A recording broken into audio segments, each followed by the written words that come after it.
Okay.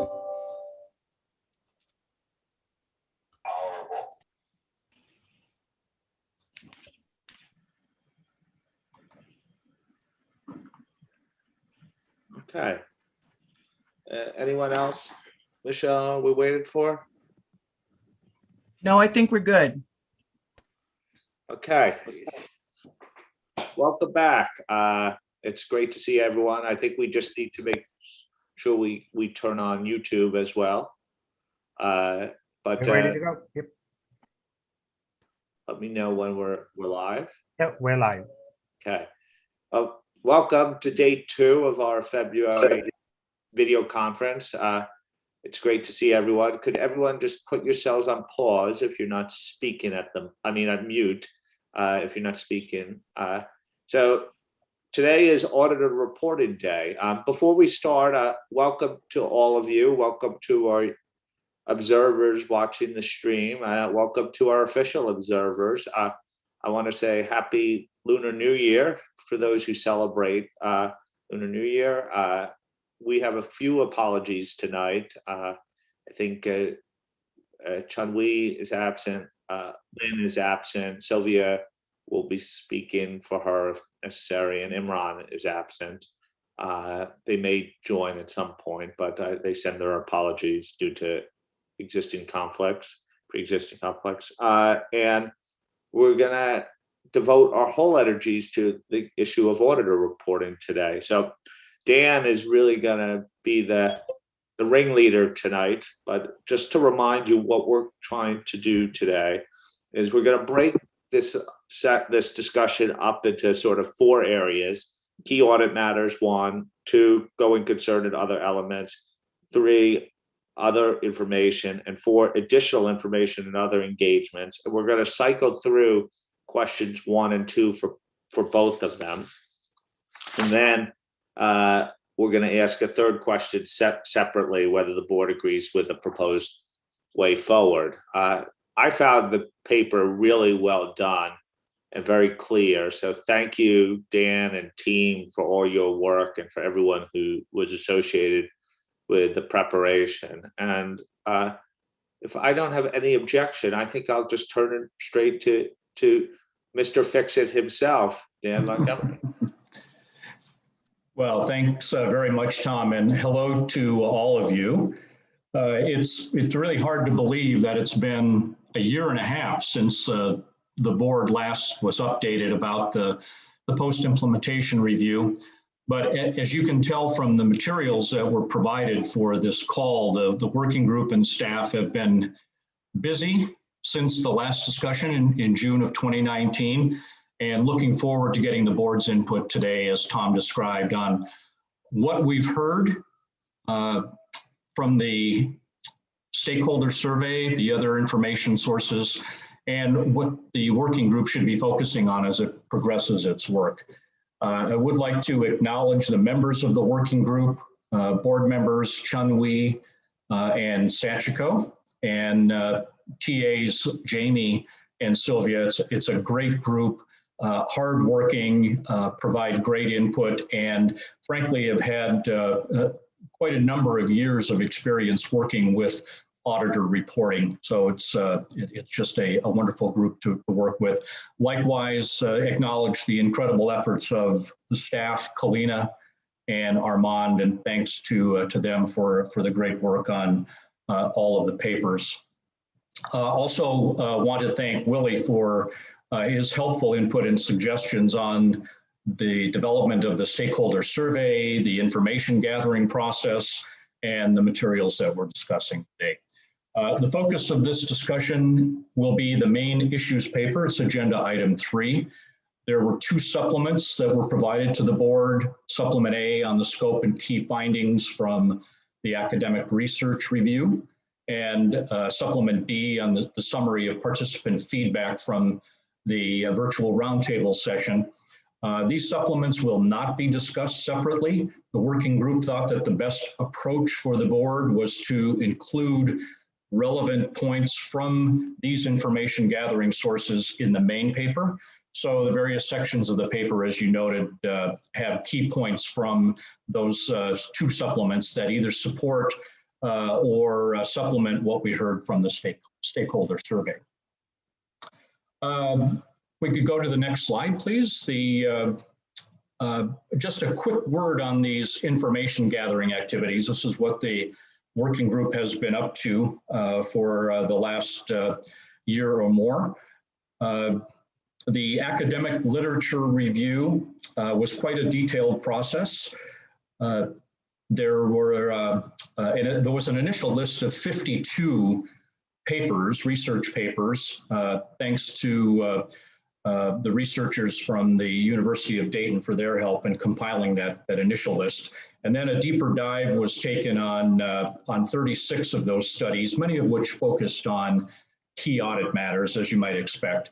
And then, as I mentioned, Supplement A provides the details on the scope and key findings there. The virtual roundtable auditor reporting was fortunate to be able to piggyback with fraud and going concern in the virtual session in late September. And there were many useful comments that came out of that virtual session. Those are summarized in Supplement B, as I mentioned.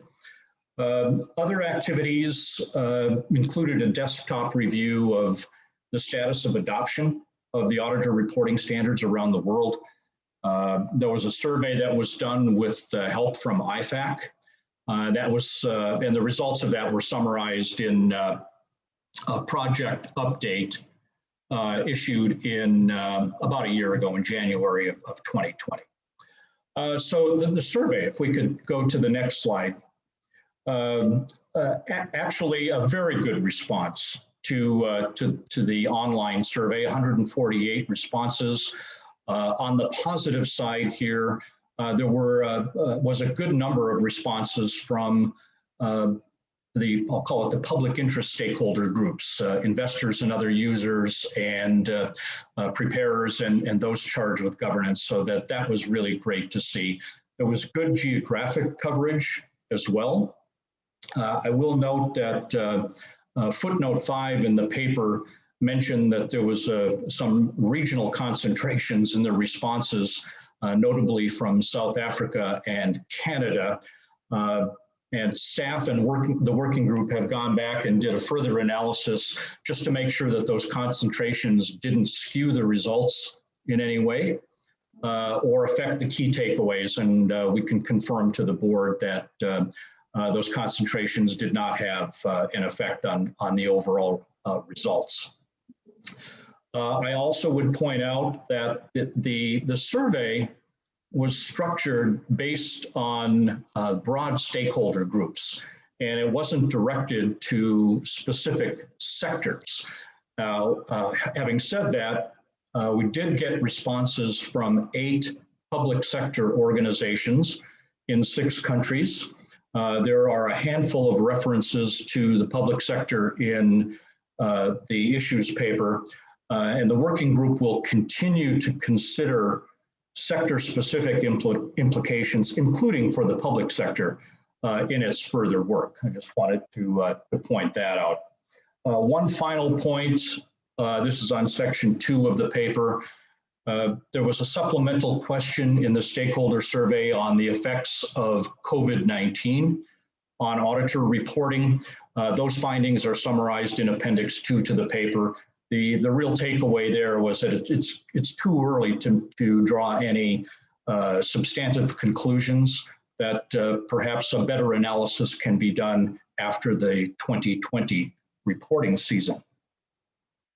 So moving to the next slide, and this gets to section 3 of the paper. We're not going to get board input on section 3 of the paper. The board will have an opportunity, as Tom mentioned, to provide input on the various elements of the auditor's report and some other topics. But I just wanted to make a few overall comments about section 3 of the paper. One of the objectives of the post-implementation review was to determine whether the new and revised auditor reporting standards are being consistently understood and implemented in a manner that achieves the IAASB's intended purpose. And if you go all the way back to the objectives that the board set when the standards were issued, it was, one of the primary objectives was increasing the informational value of the report and improving transparency about the audit. It's maybe a bit too early to declare victory, but I think the working group has concluded that the survey and the other information gathering activities certainly indicate strong support for the new elements in the auditor's report. If you look at the chart that's on page 7 of the issues paper, more than 60% of respondents across stakeholder groups found all of the elements of the new report to be useful or very useful. The chart that you see on this slide is a different cut of the same information, and it shows views about the usefulness for each stakeholder group on average for all of the new elements combined.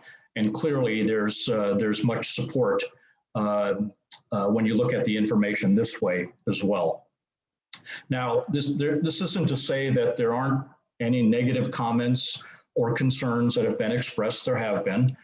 And the working group has tried hard to capture both sides in the paper, the pros and cons, the challenges and concerns, as well as the benefits that have been noted.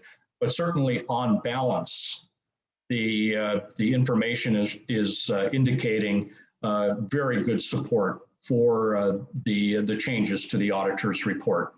And the working group therefore feels comfortable in saying that these new and revised standards appear to have achieved the intended purpose. I mentioned that a number of us on the working group have been at this for quite a number of years, and what we're seeing in this information supports what we've been hearing since the initial years of implementation. And actually, if you go back to the agenda paper from June of 2019, there were some overall themes and trends that were described in that paper that are very consistent with the key takeaways that you see in this issues paper. So directionally, the information isn't changing that much. The needle hasn't moved all that much. One final point on section 3 of the paper, if we could go to the next slide. There were some very helpful and interesting overarching comments that came through either in the stakeholder survey or in the virtual roundtable comments as well. These are summarized in paragraph 30 of the paper. I mentioned not going to discuss these individually, but I would ask the board to keep these in mind as we go through the discussion today, and particularly keep them in mind in talking about the way forward a little bit later on. I mean, some of these considerations relate to how the board might approach changes, if any, to the standards. Think about the fact that we've just gone through a major change in auditor reporting. So, think hard about the optimum time for any further changes. And if there are going to be changes, maybe look at targeted improvements instead of another lengthy standard setting project. One thing that did come through was look for ways to align and drive consistency among the various reporting regimes. That would be the IAASB, for example, along with the US PCAOB, the UK FRC. So just to keep these in mind as the board goes through the discussion. So with that, I think we can turn to the discussion of the various elements. We go to the next slide, and that is the discussion about key audit matters. Now, this clearly was a topic that was one of the principal elements of the new and revised standards. When you look at the information that's been received, many benefits have been identified, but clearly there also have been some challenges. The chart on page 10 of the issues paper, I think it shows information that's consistent with what we've been hearing from the outset, which is there's strong support for Key Audit Matters from investors and other users. Frankly, 100% found that section either useful or very useful, and a little bit less so from preparers and those charged with governance. But nonetheless, still 60% of that group found the Key Audit Matters section to be useful or very useful. On the benefits side, many comments about the improved transparency about the audit, the enhanced three-way communication among the auditor, management, and those charged with governance, improved disclosures about the matters relating to the Key Audit Matters that were communicated, and an increased focus and attention on those matters by the engagement team and the engagement partner. Mixed views about whether Key Audit Matters, or frankly the auditor's report in its entirety, the new report, have enhanced stakeholder perceptions about the quality of the audit or increased confidence in the audit performed. There is a chart in section 3 of the paper. Investors were asked for their views overall on as to whether the new auditor's report has increased their confidence in the quality of the audit, and more than 60% indicated that it had. But their comments did indicate that the effects on audit quality or user confidence they're not easy to identify, but nonetheless there are a number of benefits that have resulted, as noted in the paper.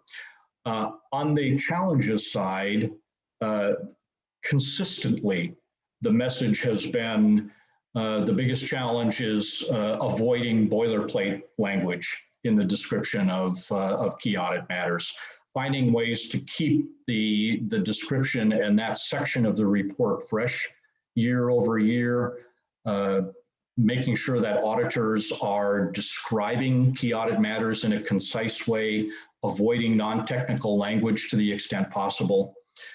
Some of the other challenges, particularly in the early years of implementation in any jurisdiction, relate to the difficulty or the time needed to determine and describe CAM, going through the initial review processes and the like.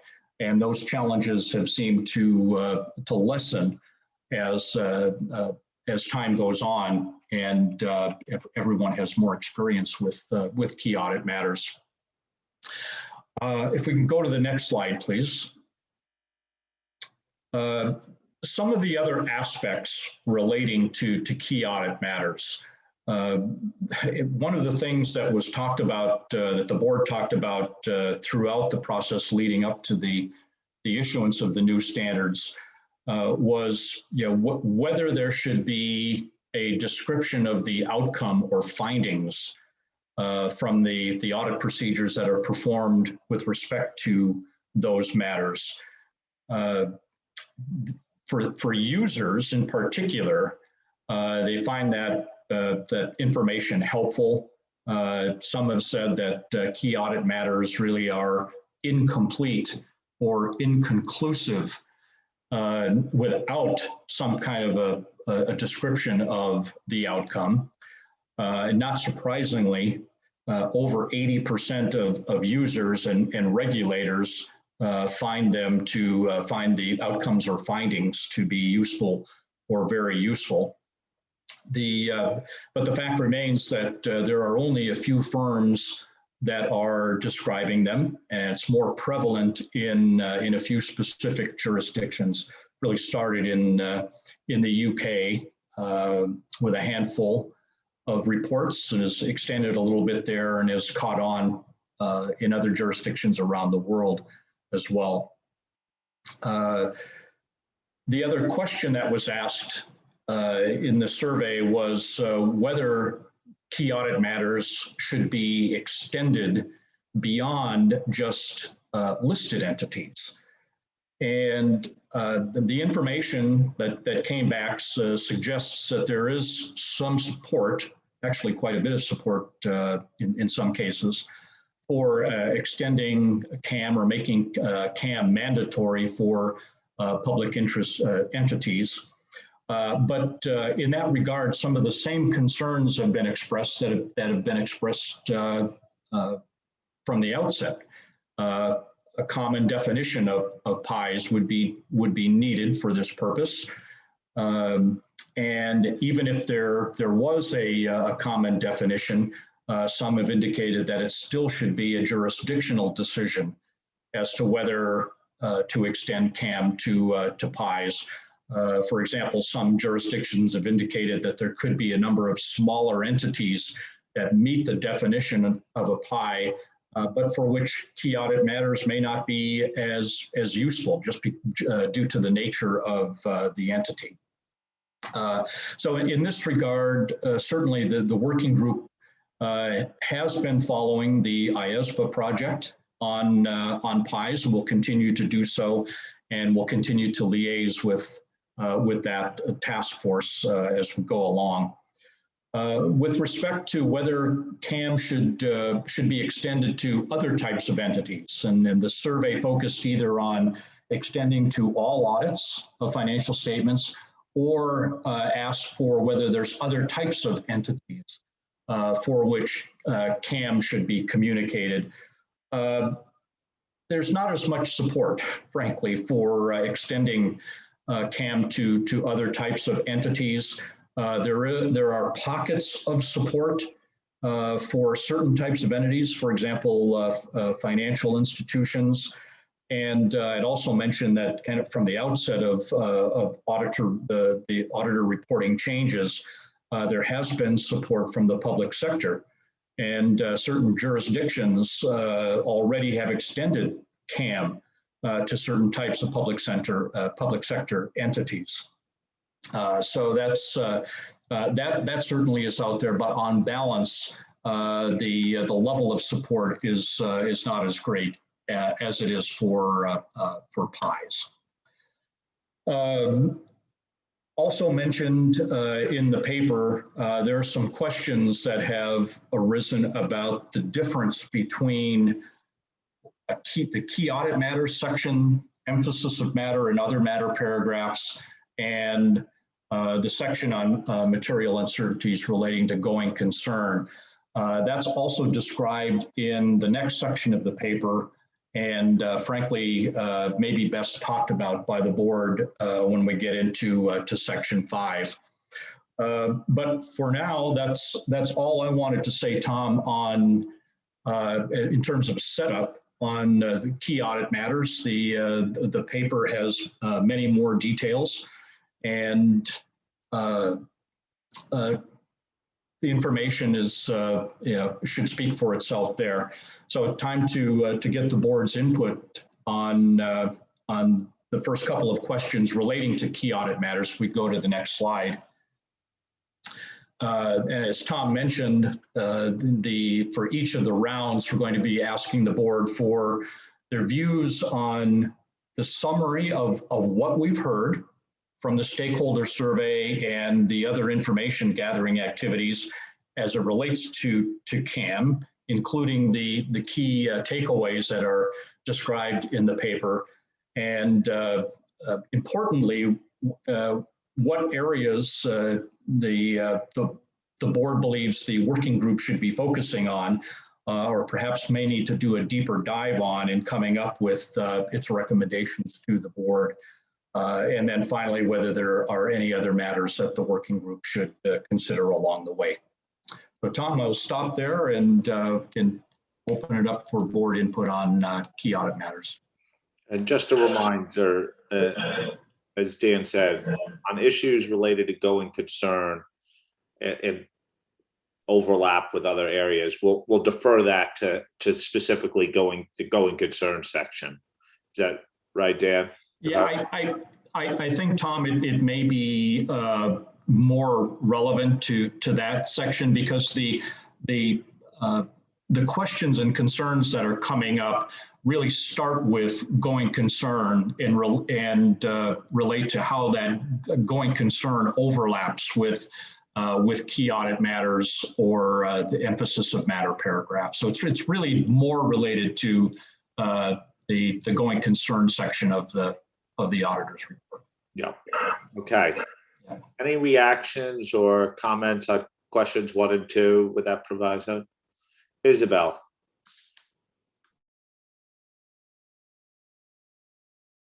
Yes, hello, good evening, everybody.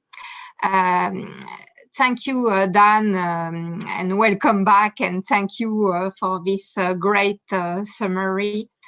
It's with great pleasure that I've seen how this new audit report and the Key Audit Matters section has come into life around the world.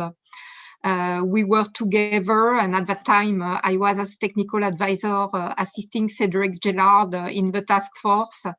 And we were all together when we first imagined that we could do something to include some additional information in the audit report. And we looked at what we had in France at that time, the so-called justification of assessment. We had an IAASB board meeting in Paris, and we had this study that was done by Philippe Manière, which demonstrated that we could do something like this without killing the capital markets and having unintended consequences. And then, thanks to the UK, this new audit report came into life, and they field tested in anticipation of the IAASB standard what it could be. And now we see what it has become, and now it's also included as a CAM with a C in the US. So it's great, because I think that over time, we really built a landmark. And when I see the outcome in your paper, I really understand that we have reached the objective. If we can remind what was the objective was not to solve the expectation gap, but it was to some extent to bridge part of the information gap. And based on the feedback we had, I understand that we bridged at least part of it. Now I think that we have to find the right balance, because I see a long shopping list of additional matters that we could include in Key Audit Matters section or in other sections of the report, and I will not come back on these other sections except 720. But really we have this long shopping list, and I think we always need to think what should be in the auditor's report, what should be reported first to management, and what should be reported to who's charged with governance. And I'm not convinced that everything should end in the auditor's report. That goes to the shareholders, of course, but to all the stakeholders, and that is public. And we really have to find the right balance, because there's not only one single canal of information. We report to management, we report to those charged with governance, and then we report in the auditor's report. We also have to keep in mind that it's always a challenge for the auditor to disclose original information on the entity that the entity has not disclosed itself. And not all jurisdictions have the same regime for disclosures. In some countries, management is disclosing things on internal control or on going concern or on fraud risk. And then it's very easy for the auditor to build on that. In some other jurisdictions, it's not required and it's not done. And then mandating the auditor to include something in Key Audit Matters on that or in other section of the report would really create a challenge. So I think we have to look at that with caution to have a solution that will work internationally, because that's our mandate. And so far, I think that what we have done at least has reached its objective. So congratulations to the IAASB for that. Thank you. Thank you, Isabel. Len. Thank you, Tom. Thank you, Dan. Echo what Isabel said. I followed this project when I was a technical advisor and was involved in some of the working group, and really appreciate the work has been done, and the agenda paper is very easy to read, and really appreciate the summary, not just on the chart, the numbers showing the responses, but also the quality of the responses that provided in the agenda paper. I think they're very helpful. Just some high-level observation is, I think the feedback is consistent with some of the feedbacks in my geographical areas, in aspect regions, by various stakeholders. So there's some comfort that what we hear actually comes through the survey. And Isabel talked about expectation gap. We're not there to solve the expectation gap, but I think based on the survey result, the gap is there, but at the end of the day, it seems to be we're bridging the gap a little bit much better than before the expanded auditor's report. So at least from the survey, it takes some comfort. I'm also taking comfort in terms of the type of survey response received. On page 3, depends when you look at it, glass half full or glass half empty. But when I look at, 1/3 of the response come from non-practitioner or standard setter professional body, and particularly, the investors and other stakeholders providing 13 out of 148 responses. Even though number 13 may not sound a lot compared to 140 total response, but I said 600, we only got 1 response from investors. So this is actually a pretty good positive in terms of type of response we've been struggling to get from the certain constituent of the survey respondent.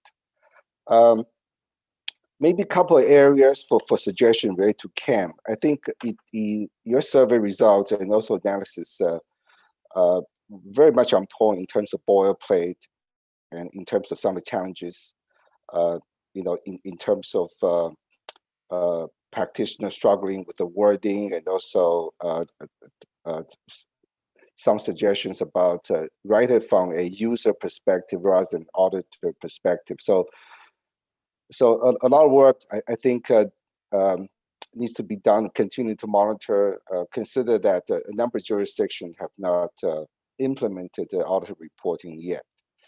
But one area I thought perhaps for the working group to consider is when there's a company that lists in different jurisdictions, for example, a company that lists in the US, in Hong Kong, or in London, and that's 3 different capital markets, and their audit report, for example, in the US is using the PCAOB standards, critical audit matters.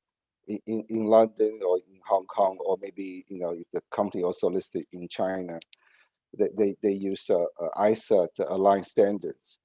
But the key audit matters might be different what the auditors report are issued for different capital market, because for example in the PCAOB is a different standards, but in other situation might be that the investors and also the regulators from different capital market have different type of expectation, and sometimes that even though it's one audit, but there might be some observations to take in continue to monitor in terms of whether the key audit matters expressed in those audit reports are consistent when they are issued for multi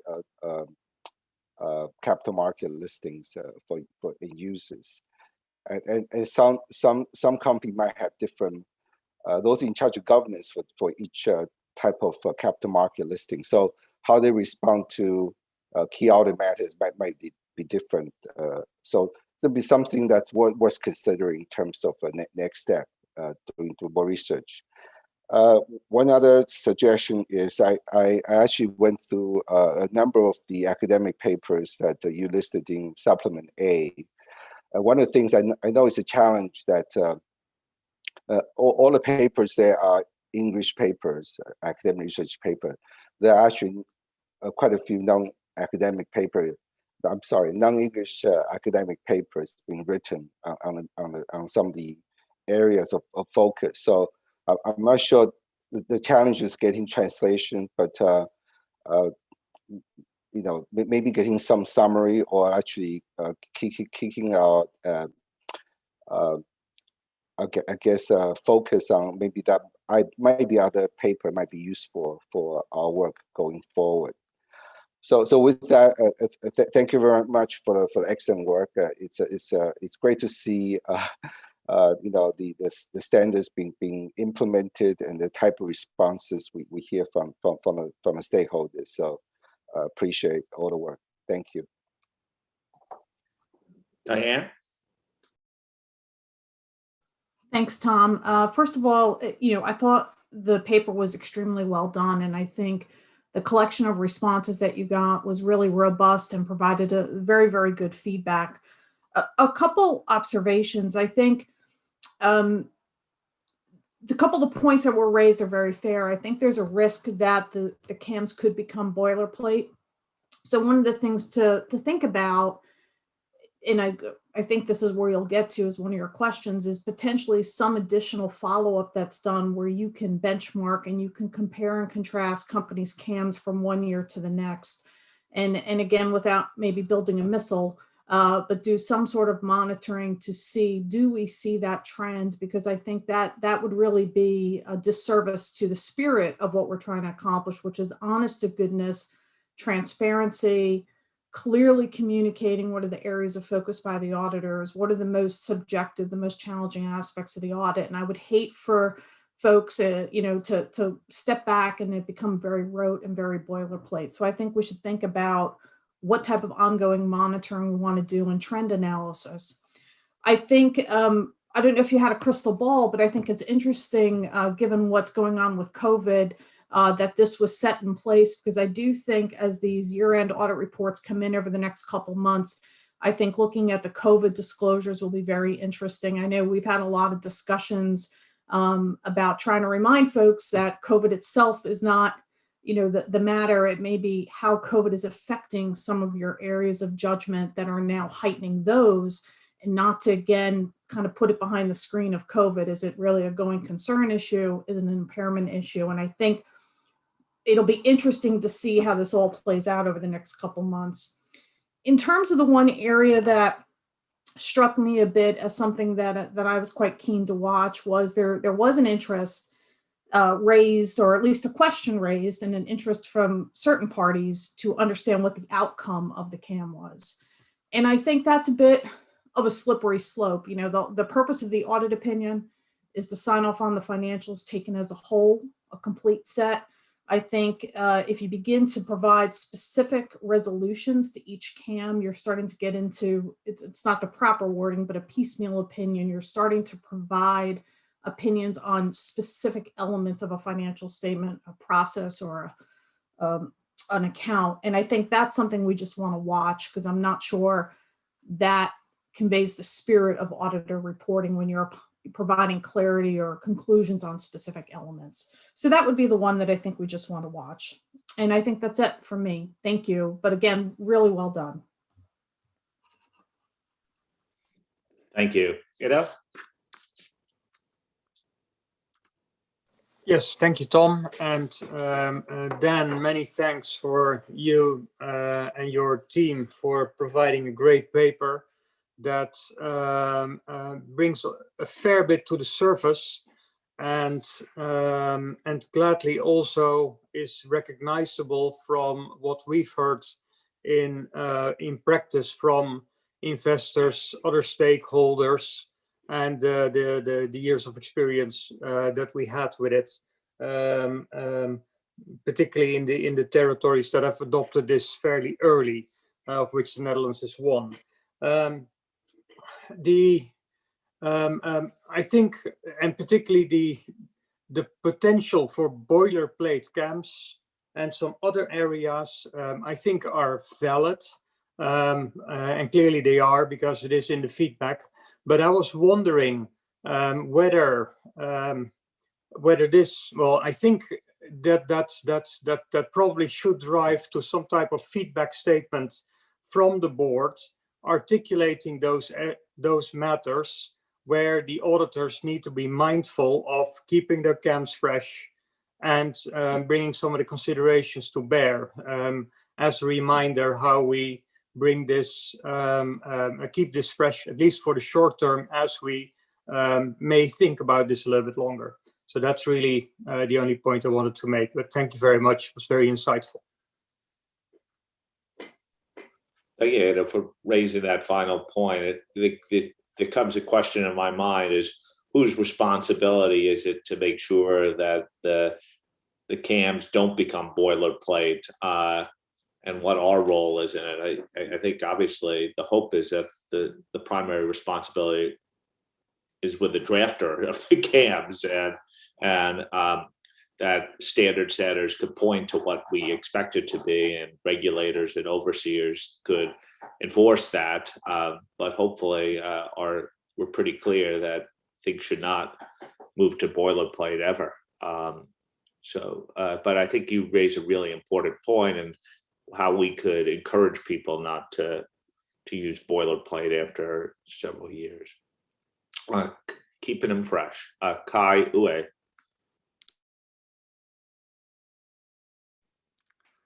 Thanks, Tom, and hello, everyone. For me, it's a night session. First of all, Dan, thanks very much for the presentation and the paper, and many thanks also to your team who support you. My overall impression is that users and regulators are always interested in having more information placed in the auditor's report specific to the entity, which makes sense from their point of view because it appears costless to them. On the other hand, it seems to me that preparers and those charged with governments, as well as practitioners, are always in favor of more information clarifying the nature and extent of audits generally, but are less interested in information specific to the entity, likely because they already have access to this information. For these reasons, in seeking to serve the public interest, the IAASB needs, in my view, to find a balance between these different stakeholders, given the relative cost and benefits, and who benefits and directly bears the cost. Tom, that's all. Thanks. Thank you very much. Eric. Thanks very much, Tom, and Dan and the group. What a fantastic paper, really well laid out. I love all the charts and very easy to read and get through, obviously, a lot of very detailed material. I'll just start off by indicating that 2020 is actually the first year that Canada is implementing CAM reporting in our jurisdiction. We took our time to get there, partly because we have a very large number of listed entities in Canada that are also listed in the US. And so we had to grapple with the North American market context. But I would say that because of that delay, it did give us a lot of time to do research on CAM reporting implemented the standards. And I would say that what I've read today in your paper is very consistent with not only the research that we did, but also the outreach that we did in Canada before we adopted the standards. So I think that was very reassuring to me, at least, that you have not come up with something that was wildly inconsistent with what we've been seeing in other places.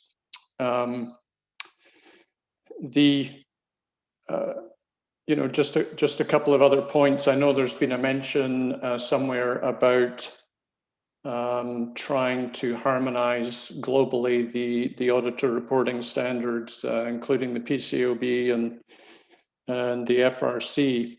And I've had experience of trying to do that firsthand because, as I said, given the large number of dual listed entities in Canada, we were hoping that we could get to a combined report that would be useful to all stakeholders, whether they were Canadian or US. And that was really problematic, not because of a lack of will on the part of the both parties, but just because of the regulatory environment being so different.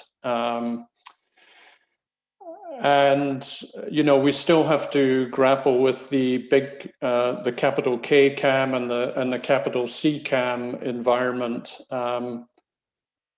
But whether it might not be possible to reach complete harmony on the report, the overall report. Perhaps there's a way of getting the K CAM and the C CAM reporting consistent, because as Len mentions, it's very confusing to stakeholders if they're seeing different CAMs in different jurisdictions on the same company's financial statements. So just wanted to point that out.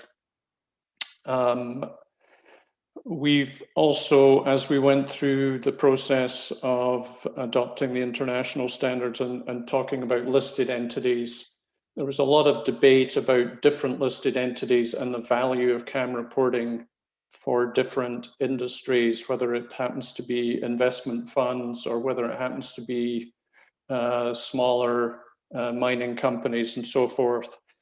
And so just, as you're thinking about expanding this reporting to public interest entities more broadly, I think those issues that we've faced will be faced again in much more frequent situations, because it really is not, it's not clear that CAM reporting is really of value in all cases. So just suggest some caution there. And just following up on Diane's reference to COVID.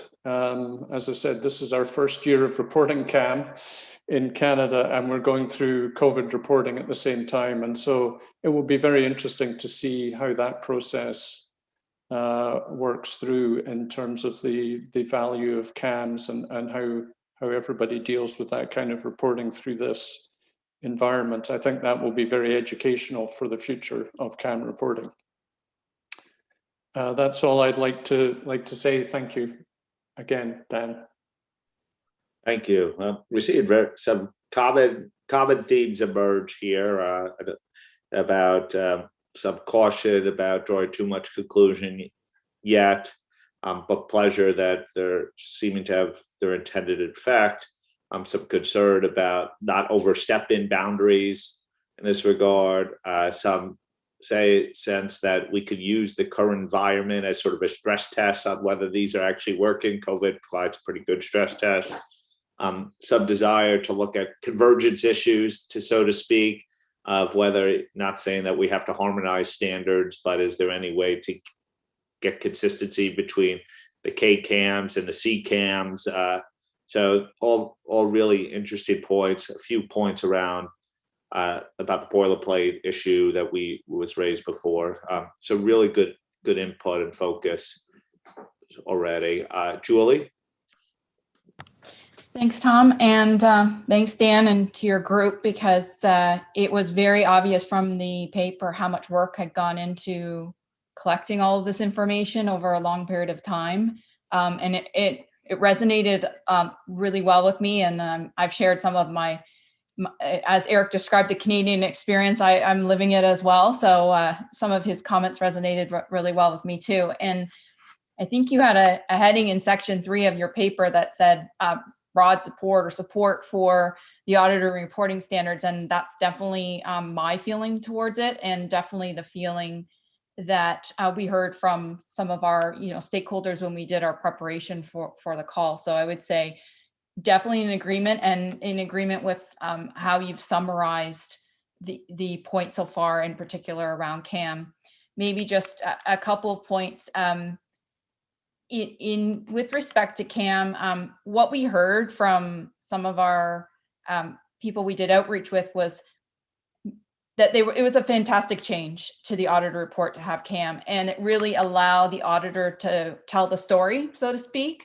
And so they really felt that that was an improvement, and that transparency of showing, and outwardly what the audit process is all about is an opportunity for the auditor to really show what an audit is, and to also build confidence in the public's trust in what an audit is, and that the auditor is picking on the risks, and they're picking things out. And there was also comments about how it's improved those communications with the various groups you mentioned, the audit committee, management, and really drawing more of a focus to the risks in the audit. So there was a lot of support for the way CAMs were implemented.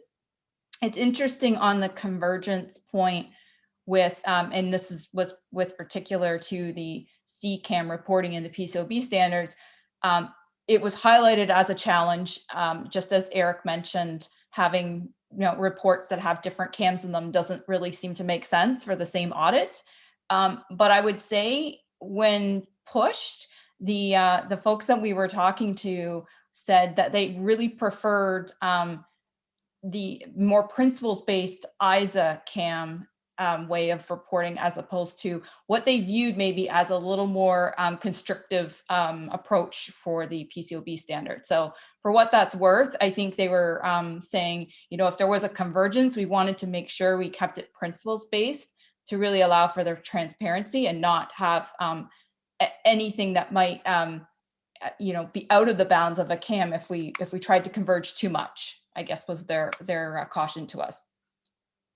And maybe just the point on the challenges, certainly the boilerplate challenge came up through our discussions, but I think it's important that we separate the concept of boilerplate from the concept of consistency, because I don't think consistent CAMs year over year, or a well-written consistent CAM, is a bad thing. I think if you have a really well-written CAM and the audit is, if there's some consistency to the audit and that issue is consistent over years, that's not a bad thing that CAM appears year over year. That would be different in my mind than a poorly written CAM that just uses a lot of terminology that the user won't understand. So I just wanted to make that point, that consistency isn't always a bad thing. And then lastly, maybe just cautionary about how the standards can actually change that. I think it's more of an implementation challenge as opposed to how the standards are written. And so some of the other board members have mentioned if there would be a way to be more encouraging as to how to write CAMs that are less technical, maybe less boilerplate, would be something we might want to consider as a board. And that's all I had, Tom. Thank you, Julie.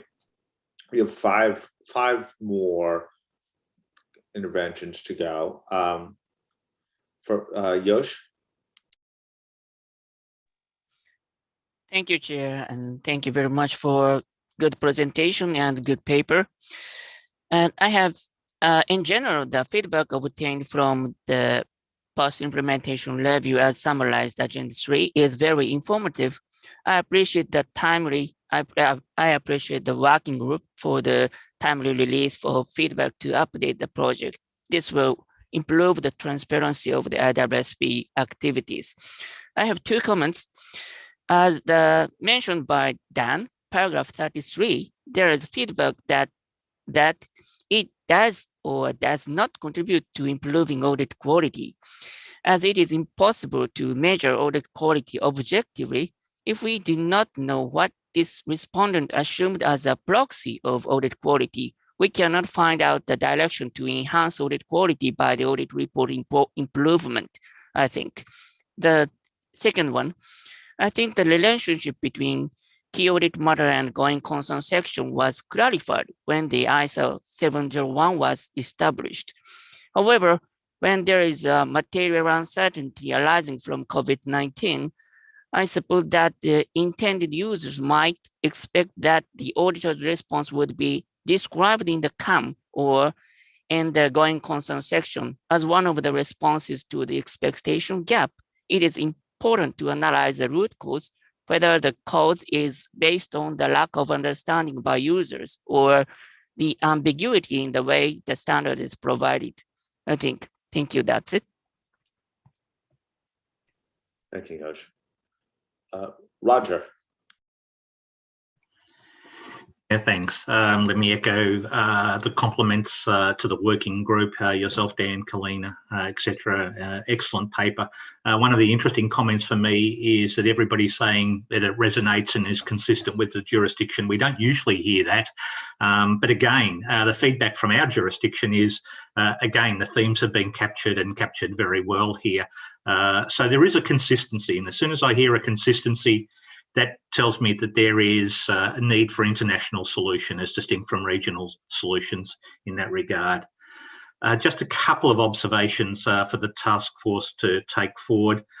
First on boilerplate, as you've identified and as the researchers outlined, there's two types of boilerplate to a large degree. One is just written in a very general way, and it could be applied to any organisation in that industry. And that's a concern when it's not specific to the organisation. The other is where you see it from year to year. And that to me is less of a concern. And that was something that I think Julie was getting at. Because a lot of the CAMs, a lot of the key audit matters are carried forward from year to year. And I don't want to see them necessarily rewritten when the auditors made a huge effort to get the expression and everything else right in the first year, just to change it for the second year. So this refreshing, I think, if the communication is really well done, I have no problems if the CAM is the same and there is a certain proportion that I keep on hearing, and a fairly large proportion of CAMs which are carried forward. I don't have any problems with language there. So I don't see it a problem of a boilerplate, but I just think we need to be careful about, if we go out there with, some sort of guidance, that we don't just criticise all sorts. The second is the description of outcomes. I agree that that's been an issue in ours, and Diane summarised that and summarised many of the arguments. Again, I think just some care being concerned, because what I see on the description of outcomes, it's very firm focused. Some firms have adopted this approach at describing the outcomes of the CAMs. So you're not getting random evidence, you're getting systematic evidence related mainly to one firm that seems to have adopted an international approach to putting conclusions there. And there are other elements associated with that firm's approach to the auditor reporting, which may drive expectations of quality. But I think it's a good area to explore as to where we finish up landing. My third point is on extending CAMs to PIs. Very much agree that the eye needs to be kept on the IAASB and how that relates to us. We do have experience, and it would be very interesting to see how organisations have compulsory or voluntarily adopted it to PIs. If they haven't adopted it to PIs on a voluntary basis, or we don't see that, I don't understand why, if this is a good value approach, people aren't voluntarily adopting it for those organisations to where there would be benefit outweighing costs. So I think that would be useful evidence. The final point I have is people have raised COVID. Well, we've lived COVID, and we've got a 30th of June reporting from last year, and we've done the analysis. One thing that surprised me is the small amount of references to COVID that was contained in the auditor's report, and mainly in CAMs. I can't remember the same numbers. I think it's around about 30% of our listed companies actually referred to COVID. I actually thought there would have been a lot more because it would have been a chance to refresh and everything else. And we did find that was probably the larger firms that were much more likely to refer to COVID than the smaller firms. So we might be getting some sort of area.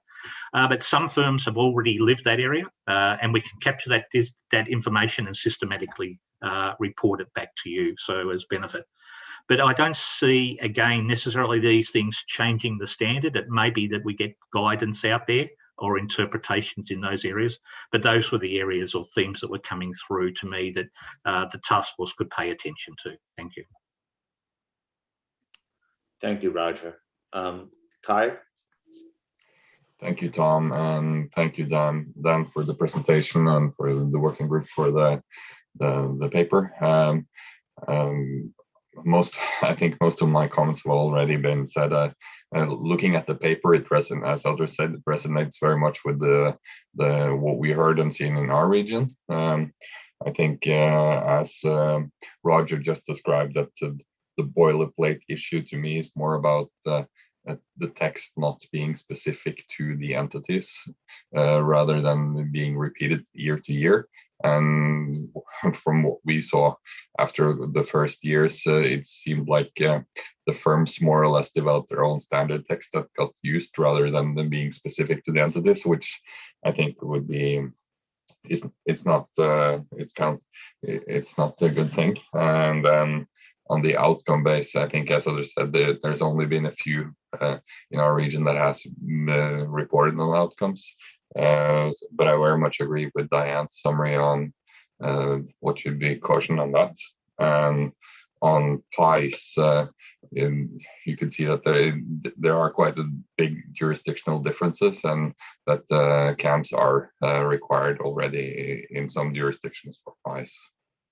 So, thank you. Thank you. Josephine?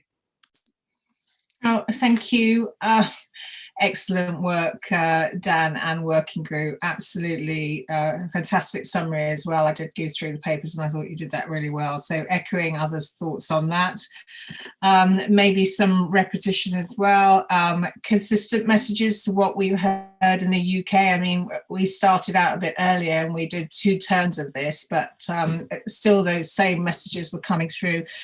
When I read the paper, I did look at it through the lens of the objectives that you set out to achieve in the start of this project, which is really about increasing and improving the community's value to investors of the work of the auditors. So when thinking through what could be our next steps and looking at respondents' views, so comparing, for example, how an investor responded to a particular question compared to how those charged with governance responded to that question, maybe look at it again through the lens of what the objectives were, and maybe to Isabel's point at the beginning, I mean, when those chartered governments have already got a lot of experience with what auditors are reporting and the work they're doing, then perhaps their response to having extra information in the auditor's report is perhaps not as high as it is for investors. So I'm just thinking about it from the next steps perspective and how and what we respond to, and very much along the lines that you actually set out in your presentation, which is there's quite a few areas there that would really lend themselves to targeted changes. And then certainly a lot of areas where they would lend themselves better to educational material. I mean, as you said in the paper from the roundtables, there were quite some good suggestions on how to address boilerplate. One of the things that we did in the UK was what Diane alluded to, which was the compare and contrast from year on year, and actually look through some reports and how they've changed and with similar firms and across similar industries. And that's actually a very useful exercise because that also helps you identify areas where perhaps things could become boilerplate, but in fact haven't, or areas where there could be improvements. In terms of convergence, again, I'm sort of with Eric that may not ever be completely possible, but there are some benefits to looking across the different approaches, like, for example, where investors were looking for more information on the scope of the audit, potentially, materiality. So the UK, of course, have got a lot of a lot of information on investors' response to that area when we have an increased scope of audit, as you know, and of course our materiality requirements are more extensive than at the ISA level, sorry, at the IAASB level. So maybe something to learn from the UK on that, and then equally from the PCAOB. So definitely areas to look at. And I'm just checking my notes to see. Yeah, that was it. Thank you very much. Thank you, Josephine. Sylvia, please turn on your camera if you'd like, and I know you're commenting on behalf of Lynn. Oops, I'm trying to turn on my camera. Just bear with me. Thank you. Good morning, everyone. I thought it would be remiss of me not to just give Lynn's overall comments. And I just want to say thank you so much for the civilized time of this meeting in New Zealand. It's so great to do it in daylight.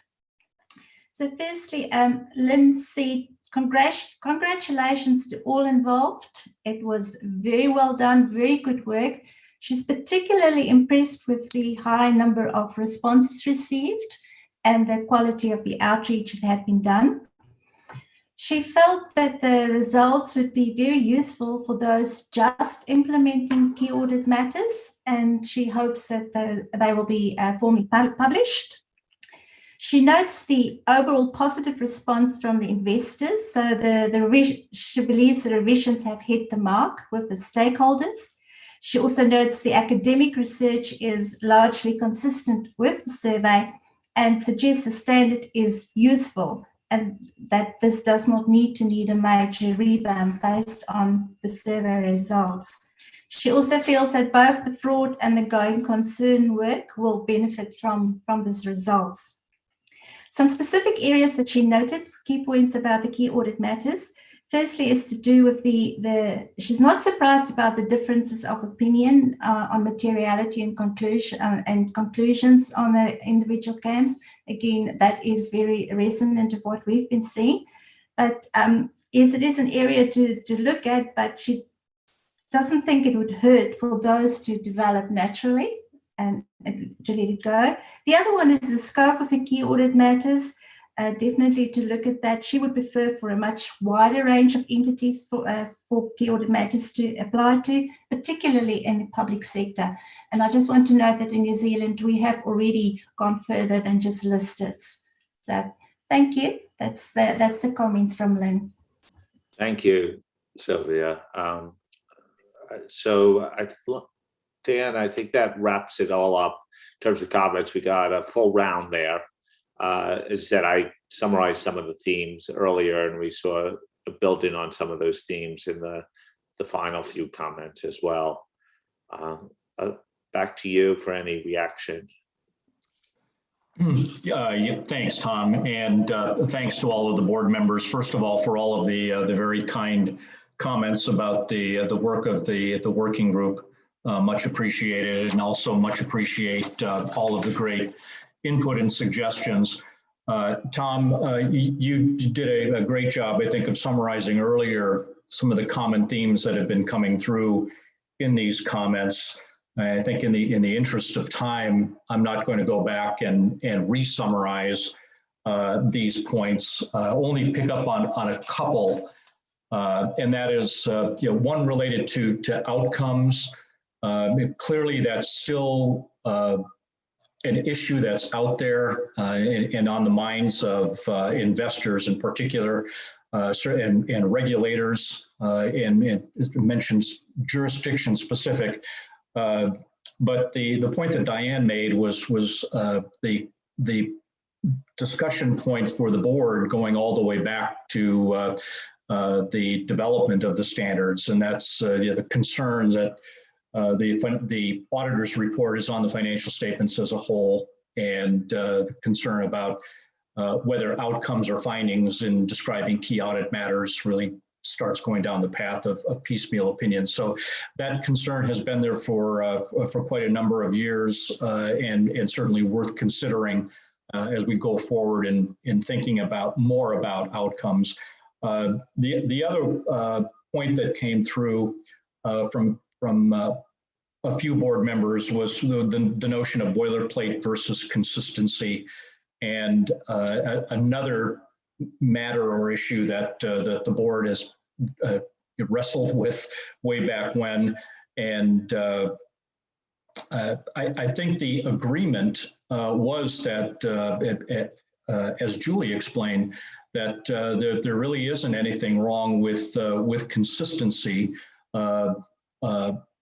if in fact those matters are the same from year to year. And as Roger mentioned, if they're well described, there shouldn't be a problem with that. The problem lies with poorly written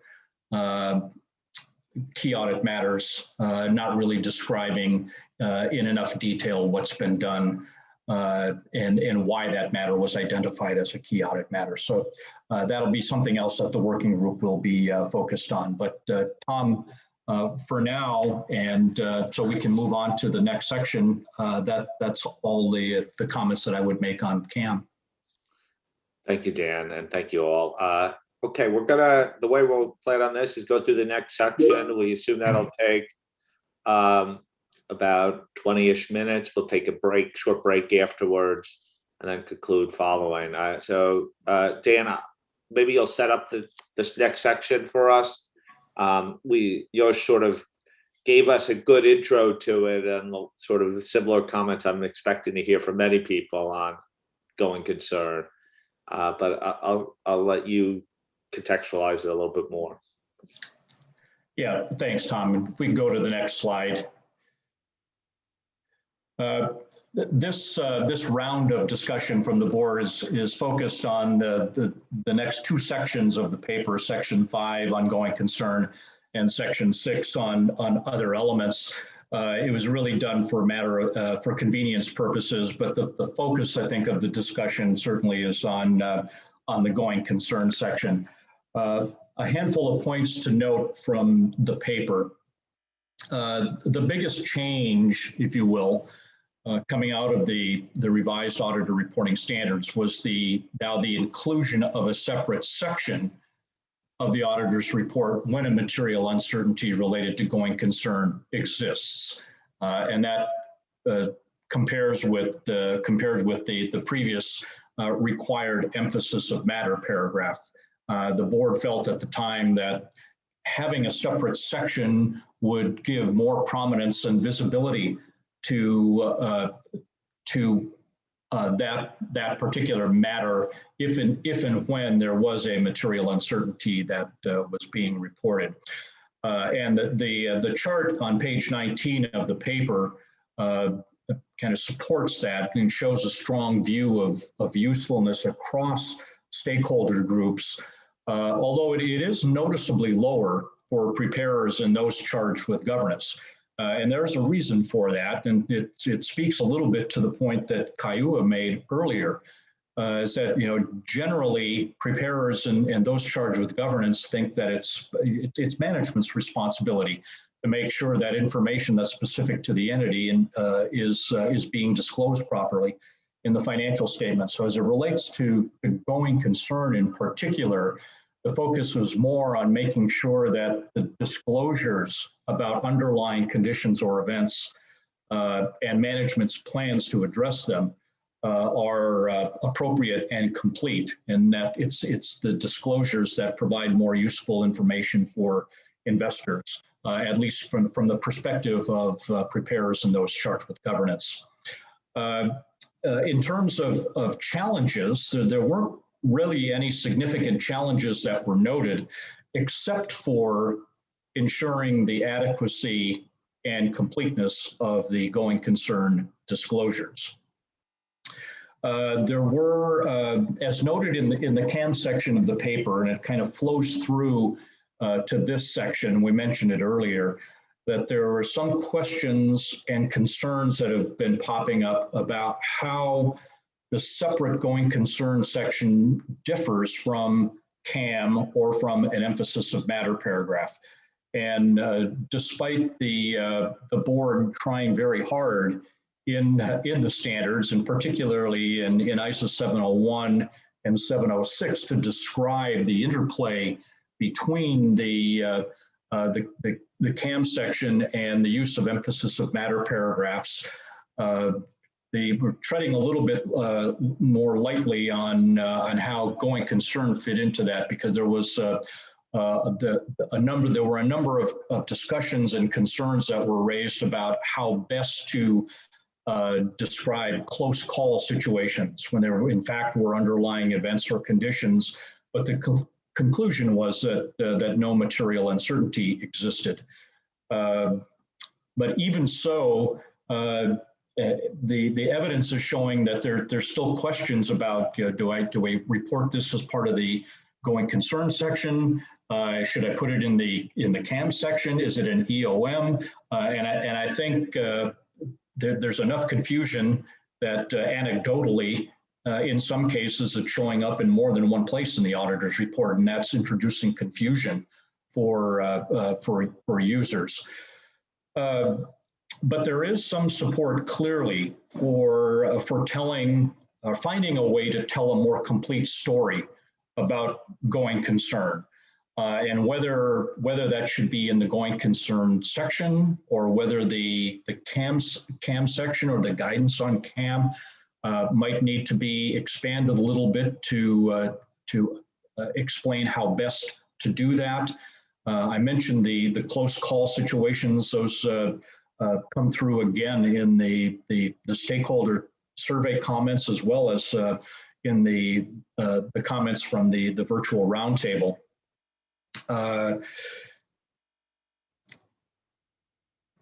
In terms of the expectation gap, and Isabel mentioned that at the outset, that the auditor reporting standards were not setting out to address the expectation gap. Clearly, the intention was to try to narrow that gap and address any information gap that might exist that would contribute in some way to the expectation gap. But in the current environment, and as the board well knows, given the board's recent efforts in the going concern space, there's a renewed interest in this area about going concern and concerns about the expectations gap. So that is leading to even more concerns about what, if anything, should be done in the auditor's report to make the information, to expand the information, make it more useful to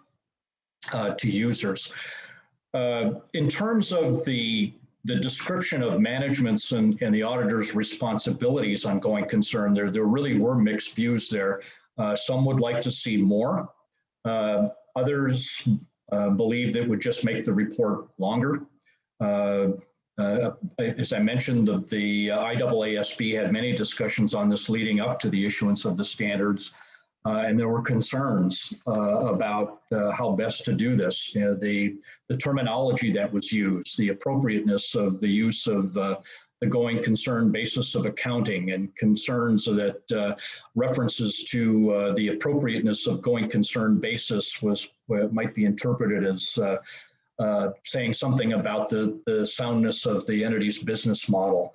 The specific concerns have been raised about responsibilities for public sector entities.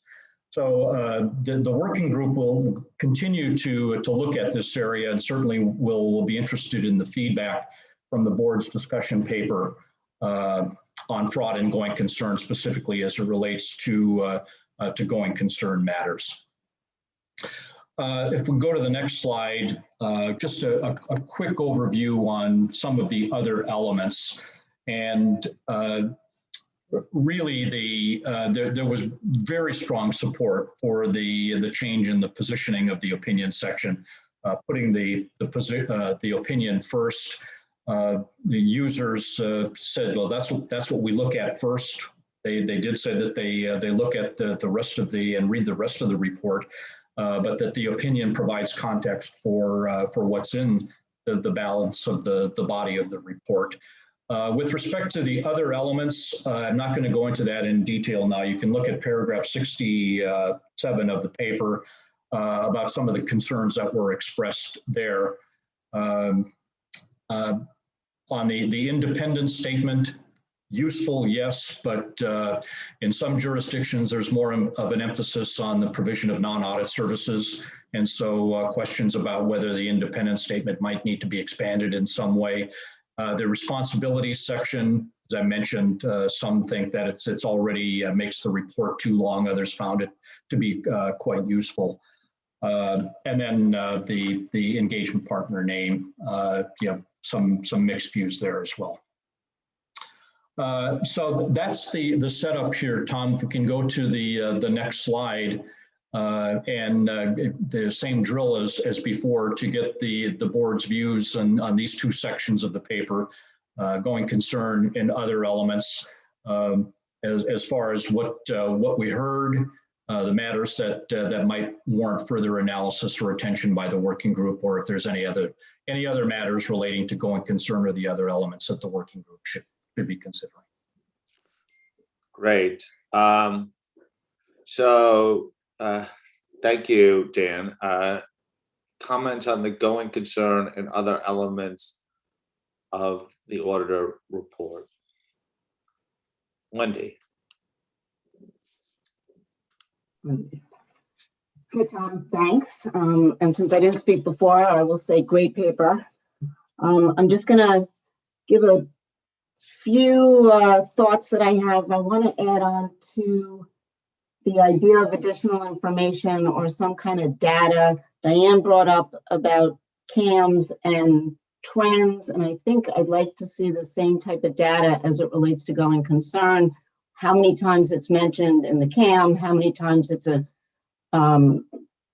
material uncertainty, and then all, or emphasis of a matter, and if it's really clear that the standard is being followed. I think that the standard is clear to practitioners, but we have that expectation gap. And I'm also, I'm on the working group for going concern, so I do see a lot of what's coming out of that going back to the opinion, and also I am very clear on the difference between what the auditor responsibility is and in the opinion versus what the entity's responsibility is in the disclosures. So there's a lot there, and I'm not going to get into all of those complexities, but I think we need to see some of that data. And on the point of data, I think it might also be important to understand how many entities actually do the dual reporting. And then maybe we can prioritize or deprioritize based on how many entities that actually impacts, because I do believe in consistency. Being from the US, and we deal with the AICPA standards as well as the PCAOB standards, and as a global firm, the ICEs. But that is an area I'm not sure that we can really worry about. My point on expanding independence, I go back to, I'm pretty clear on what belongs in the auditor report. I think that it's either we are independent, we make one statement. I don't think we need to go into details why, because I think that relates to the ethics and independence standards, not necessarily the auditing standards. And of course, I'm influenced by what we do here in the US with having a separate communication to the audit committee on our independence. And what was the other engagement partner name? That's, I feel like that ship has sailed. I don't know if real, anything additional that's necessary on that one. Thank you. Thank you. Roger. Thanks, Dan. Look, I'll concentrate on the comment on between close calls and CAMs for going concern. We do see it as an issue in Australia. You've outlined it. Our experience is that we are seeing a trend to moving away from MURGCs to including information into CAMs. And that trend surprised me in a COVID environment. I would have thought, I was surprised to see a drop in MURGCs, and it appears that it was related to the ability of the auditor to describe a lot more in CAM. So they've reclassified these as close calls. So it is that our auditor reporting standards are driving behaviour or appear at least to be driving behaviour in this particular area. Whether we were out of line in the first place, but there does seem to be a reclassification of what was MURGCs to close calls, given the ability there. My concern about that is I don't know how these are being interpreted by readers and users when they get a lot more information in close calls, which are supposed to be close calls as distinct from over the line on MURGCs. I don't know whether they're seeing that as from an auditor's perspective with the additional information and less information in the financials usually related to that as something even more significant. So it's an area I think that we probably need to do some more work on. I'd encourage the working group to do more work, so for that specific area, I don't have any other comments on the other section. Thanks. Thank you, Roger. Julie? Thank you. Quite brief, but Dan, and brief because I agree with what you have in the paper and what you've outlined in your presentation. I would say I have heard a few times about the auditor feeling somewhat constrained by the standard language in the going concern paragraph, as opposed to being able to maybe tell the story a little bit better in a CAM paragraph. So I do think that's worthy of the working group maybe spending some time thinking about whether that could be something that would be improved, or even if the standards don't need to be adjusted, if there's a way to convey opportunities to tell the story a little bit more in other ways. So I think that would be worthwhile. And I'll throw my full support behind this being one of the topics that we need to work hand in hand with the other working group, in particular the going concern group. And so that was all I had on this topic. Thanks. On that final note, I've asked Josephine to comment at the end of this round as well. So I see Josephine's hand is already prepped on that. So next, Eric. Thanks very much. I think the Roger's point about the close calls mentioned by Julie as well, I think that just reinforce. I think that's one area that we do need to look at. Other than that, I think the following very closely what the output from the other group is really the key next step for the reporting aspects. That's all I would like to say at this point. Thank you. Thank you. Adam? Yes, thank you, Tom. Only in addition to the comments that were raised, there's also a mention on in paragraph 60 about the inconsistency with ISRA 2410, and that seems to be within the scope maybe of a narrow scope amendment going forward. So I just wanted to raise it such that we don't forget about it. But that's I think that could be potentially in scope for such a narrow scope amendment going forward. Thank you. 2410 is on our radar screen for many reasons right now. So good point, Josephine, I'm not going to ask you to tell me what the working group's going to do, but my guess is that this is all very interesting for the going concern working group. Yeah, thank you. I mean, obviously, I'm listening intently to this one, of course, but as already indicated in the paper, and of course, Wendy alluded to it, we will be working very closely with Dan and Kalina to make sure that we work together on what we hear from this particular PR work, and also in the work that we're doing in the Going Concern working group. The thing to note, interestingly, is that we have also heard some of this through the roundtable work we've been doing, particularly the point around greater emphasis on, or greater work around close calls.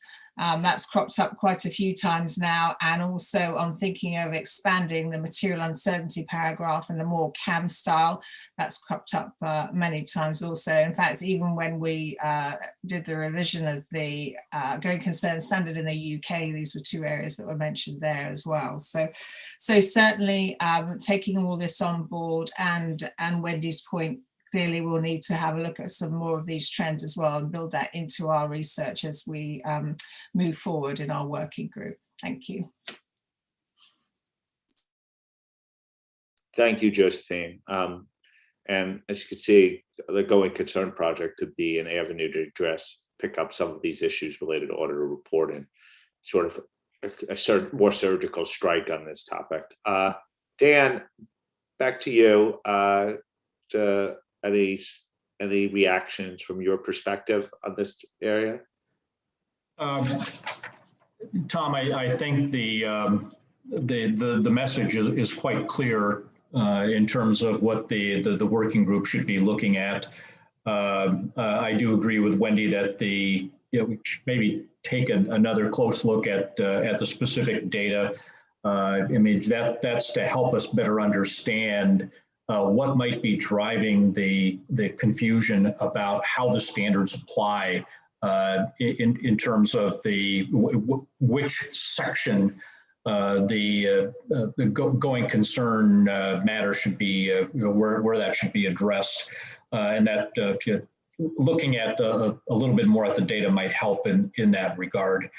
I mean, the notion on close calls and finding a way to maybe tell a more complete story about going concern matters or close calls, whether that's through the CAM section alone or whether it's, as Josephine mentioned, modifying the going concern section to make it, give it more the CAM style approach. Certainly something that the working group will be looking into, and the message is clear that we need to stay closely coordinated with Josephine and the going concern working group on this. Thank you very much. Would this be a good time to take a quick break? I suggest we take 10 minutes and then we'll hit the second half of the questions. I think we're on track. I don't think we'll require extra time, but we may require the whole 3 hours. So let's break right now. It's 5:32, and then we'll my time, and so we'll start again at 5:42. I'll see you in 10 minutes. Thank you, everyone, for your participation.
we're going to start in a minute.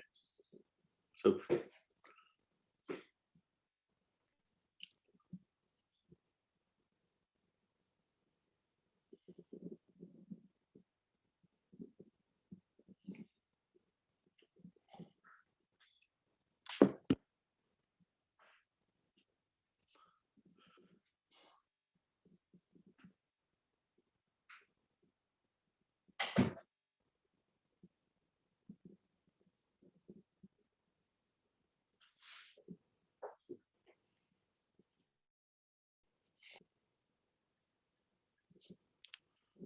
Okay, Dan, back to you. Let's get started.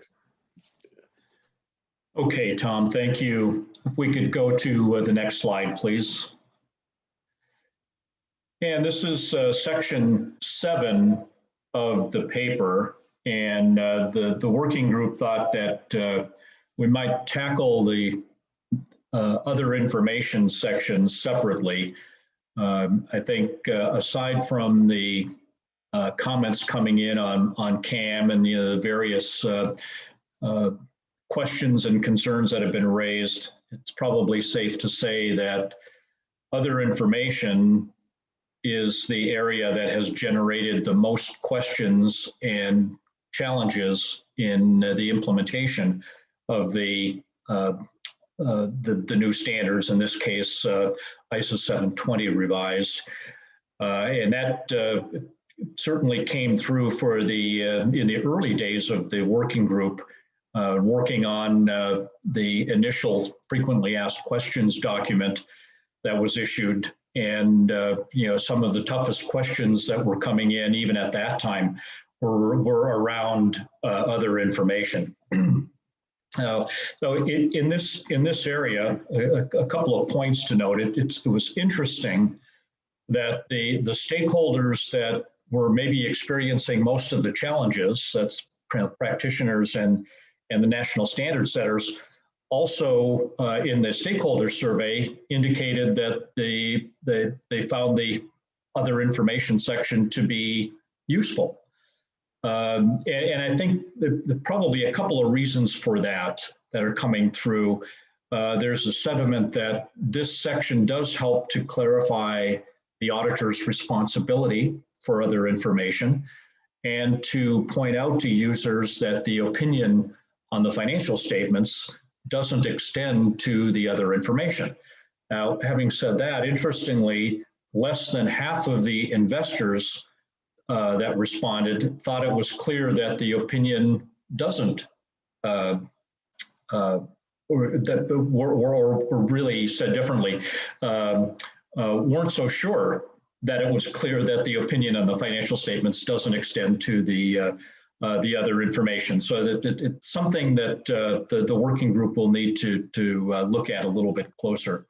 On the positive side, as I mentioned, the comments that came through indicated that this section does help to clarify the scope of the audit, including which parts of the information in the annual report were read and considered by the auditor.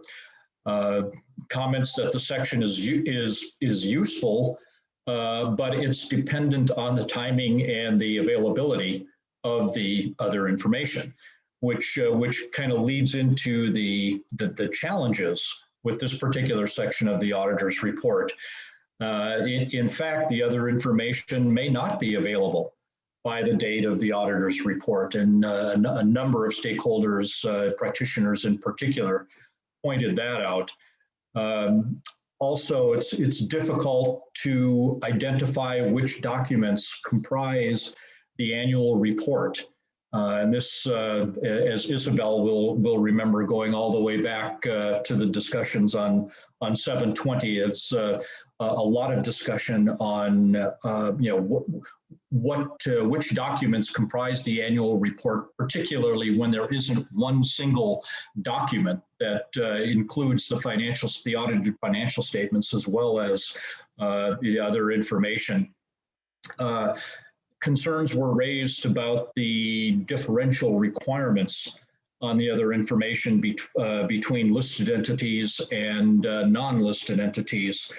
And also noted was the interplay with jurisdictional requirements, noting that some jurisdictions may require certain of the other information to be subject to assurance procedures. So that's introducing even further confusion about this section of the report and basically how the other information should be described.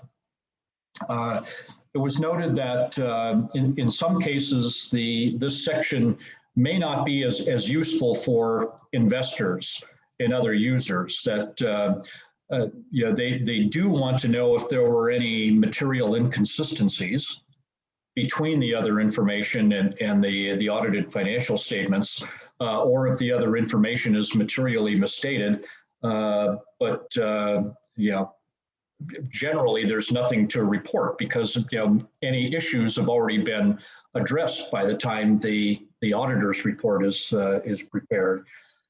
And what's also entering into this is that investors often have expressed a desire for assurance on non-financial information, such as management commentary. So, simply having the auditor, talking about the auditor's responsibilities, again, useful, but maybe not particularly as useful as other information, other sections of the auditor's report, like Key Audit Matters and information about going concern. So if we can move to the next slide, Tom, it's again, there's more information in the issues paper, but I think that summarizes the key points, and we can now move to getting the board's input on what we heard on other information, what the working group should be considering. Thank you, Dan. So these questions will look quite familiar to everyone as we go through this third round. So I'm going to call upon Isabel first. Yes, thank you. And as Dan said, I'm not new to the topic because I was assisting Cedric Gillard at that time, who was chairing the task force, and for who will remember, we had to expose and re-expose the standard. So it was a long journey.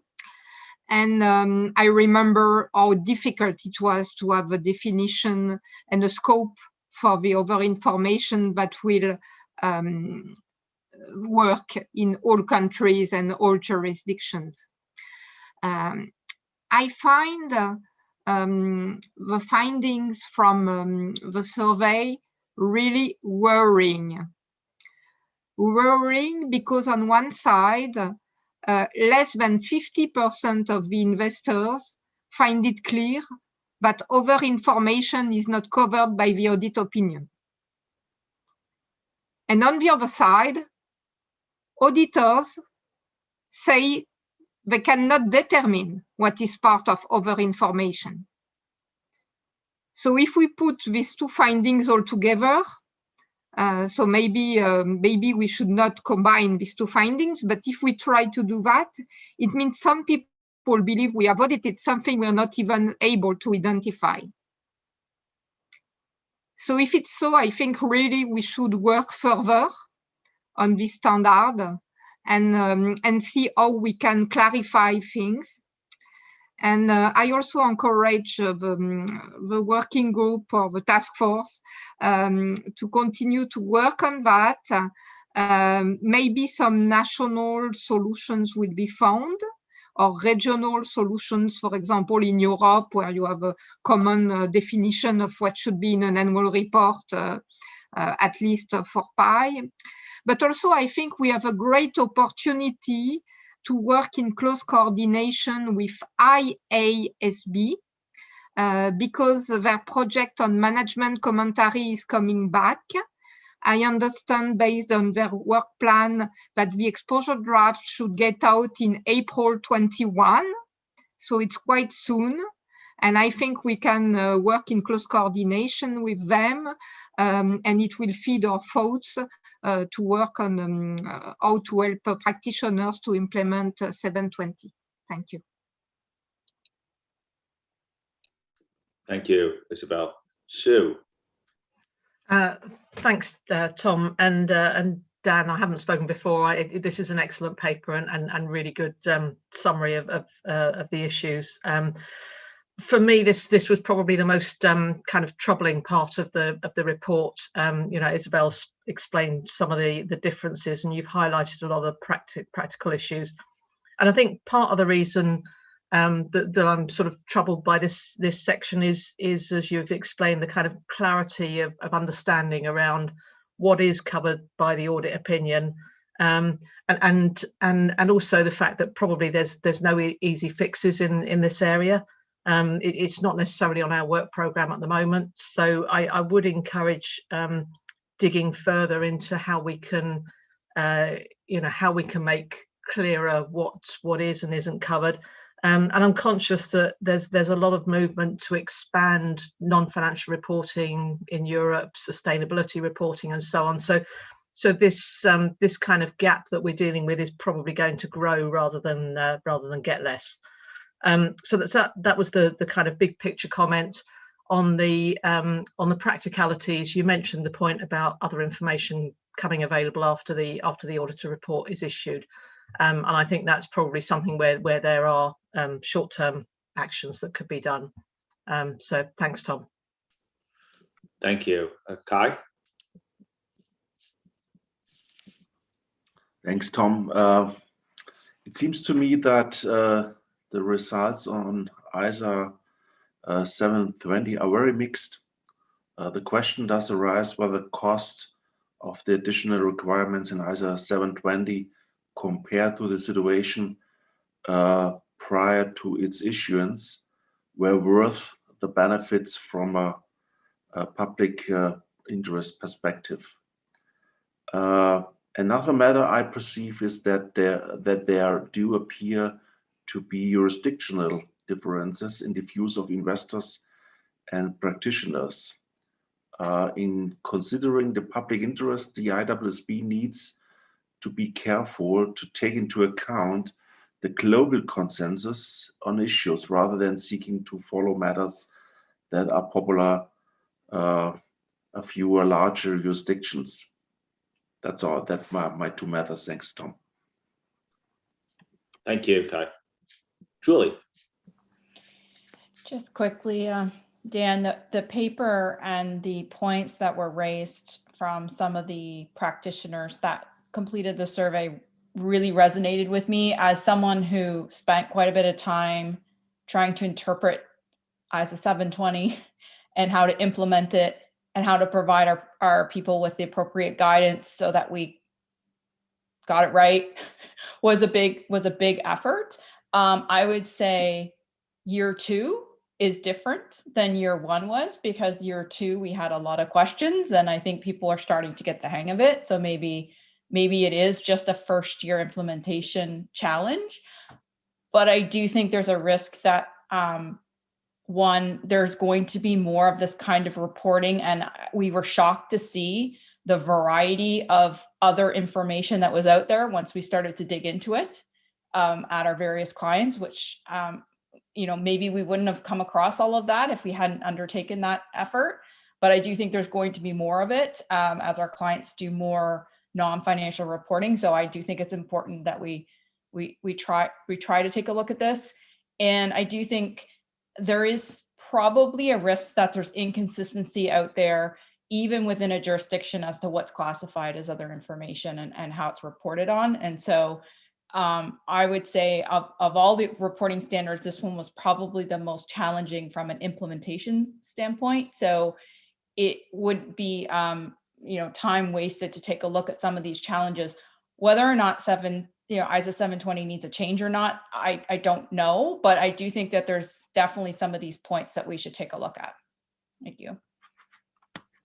It seems to be, again, consistency emerging, that it's an area of greater exploration. The one thing I would caution us too much from drawing too much statistical conclusion when N equals, I think, 12 or 13 for investors when we're at the line. Obviously, it's different than the other ones, but the statistical errors could be quite large in this instance.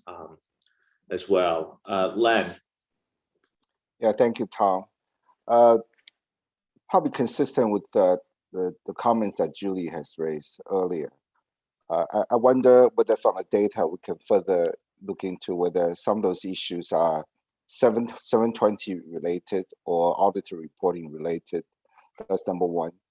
Number two is I do know several jurisdictions may delay 720 implementation. So goes back to Julie's comment. Year one was challenging. Year two. So when the surveys of respondents not clear, are they in year one or year two of the 720 implementation? I know this standard was issued back in 2015. And another point is because 720 was challenged to implement, several jurisdictions actually have not even implemented new ISO 720. So I don't know whether that has anything to do with the survey results you received, but I think this is clearly an area that needs to be further explored. Thank you. Thank you. Len, could further in the trends on this one. Roger? Yeah, furthering the trends too. Consistent feedback. This is probably the biggest area, Dan. There was a discussion of this, and I don't know whether you picked up the content of the discussion at one of the national standard setters. I'm thinking 2018, and it's probably worthwhile going back and visiting that. It was certainly a big issue at that stage. I was interested in Julie's point that there might have been a first-time implementation pain. But I keep on continuing to hear the pain. We're into 4 years of it now. I keep on continuing to hear the pain associated with it. So, it might be worthwhile just going back to see the issues that were picked up. It certainly was a concern in national standard setters and the major concern in 2018. Thanks. Thank you, Roger. Eric. Yeah, and Julie and I were feeling the same pain at the same time. I've still got scars and bruises. The one thing I just wanted to pile on is just the technology is really a big factor in some of this. I believe just the way entities are linking their financial information with non-financial information, and I think that's accelerating the challenge that auditors are facing with this too. That's all. Thanks. Thank you, Eric. Fernando. Thanks, Tom. Dan, great paper, very easy to read, especially with the graphs. It really takes a couple of minutes to go over them and realize the outcome of the whole survey. As well as Sue, this is one of the big areas of concern and where we are seeing a lot of inconsistencies in practice. I think it's quite clear for listed entities when they issue annual reports and how that links to the paragraph in the opinion. But when you talk about other types of entities, it's a mess outside. Different interpretation in practitioners, realizing that companies are issuing probably non-financial information which we're not aware, not issuing an opinion before that information is outside. It just creates a hard time for whoever is reading the report to really understand what that paragraph means.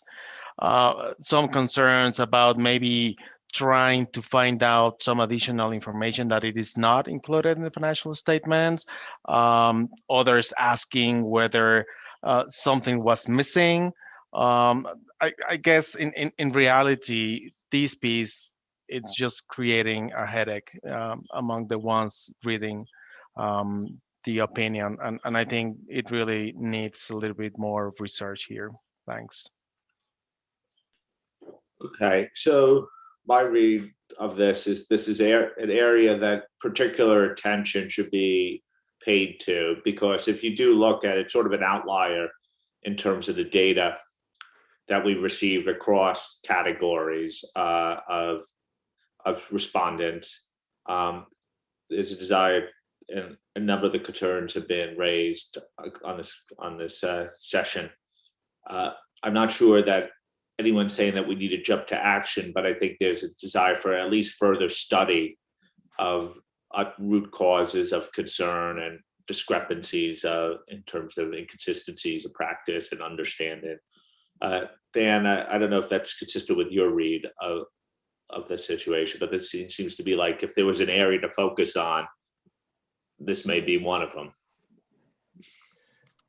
Yeah, Tom, it's that summary is totally consistent with my takeaway from the information and from this discussion. It's an area that the working group will indeed look at further. As you mentioned, I don't know that there are any easy fixes here, or what ultimately the working group recommendations to the board may be. But certainly it's an area that needs further attention. Roger mentioned that the national standard setters had talked about this at least once, and the reference to the May 2018 meeting is in the issues paper, but it would serve well to go back for the working group and have a look again at the detailed matters that were discussed there.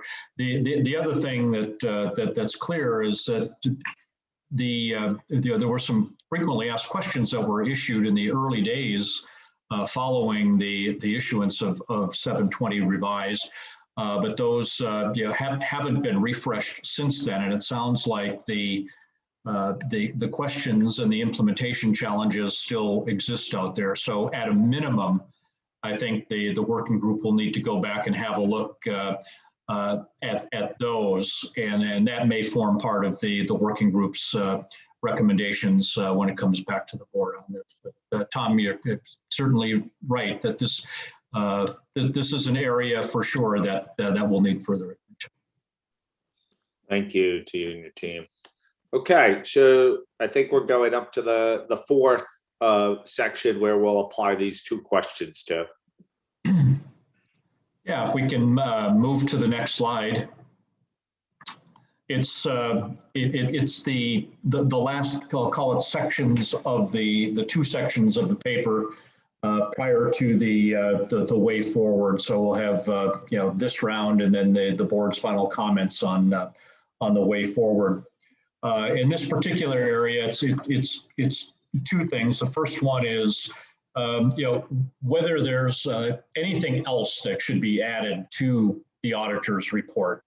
And the matters that come up most often when this question is asked are materiality and the scope of the audit. It's driven by a number of factors, not the least of which is that there have been requirements in the UK for disclosures about materiality and audit scope for several years now. So the survey tried to gauge whether information about materiality and audit scope would be useful and whether there's a demand for that kind of information in respondents' jurisdictions. Maybe not surprisingly, more than 90% of investor respondents found that this type of information is useful or very useful, and more than half of the regulators and preparers and those charged with governance did as well. You contrast that with practitioners and national standard setters and professional accountancy organizations, and only about 30% or so of those stakeholder groups indicated that there was a demand for this type of information. Mixed views came through in the detailed survey comments, as well as in the academic research and in the comments from the virtual roundtable. With respect to other topics, other than materiality or the scope of the audit, it's kind of a mixed bag in terms of possible matters that may be considered. And in fact, I will mention that many of these matters were considered by the IAASB and were rejected for various reasons. when the auditor reporting standards were issued. And that included more information on about internal control or internal control deficiencies, information about adjusted and unadjusted audit differences, the composition of the audit team, including the use of, I'll call it, other auditors, the name of the engagement quality reviewer, in addition to the name of the engagement partner. Just some of the things that have consistently come up in the discussion whenever this question is asked about what else could be added to the auditor's report. Clearly, in the current environment, with more concern now and focus on the expectation gap, there's a little bit more demand or interest in more about the auditor's responsibilities and the auditor's procedures relating to fraud. And that also extends to going concern, which was talked about earlier. And then, so the next section, if we can move to the next slide, is whether the elements of the auditor's report should be extended to other assurance engagements. And basically the key takeaways here, number one, there's not strong demand across stakeholder groups to extend the elements of the auditor's report to other types of assurance reports. If there is going to be any expansion, there was more demand for extending it to review reports and not to reports on other assurance engagements, with, again, the strongest demand coming from investors. And frankly, there's very little support to extend key audit matters to these other types of reports. But there is some interest in, I'll call it, expanding the form of the auditor's report across these other reports. So putting the opinion first, followed by the basis for opinion, maybe an affirmative statement about independence. Those are the two that come up the most. So with that, Tom, we'll go through the drill one more time here. If we go to the next slide on the board's views on these couple of areas, that's additional information that might be included in the auditor's report, and then whether to extend the form of the report or the elements of the report to other types of assurance reports. Yes, Dan, maybe I have just a question. Someone maybe put you on mute. Sorry, I put you on mute, Dan, because there's a feedback.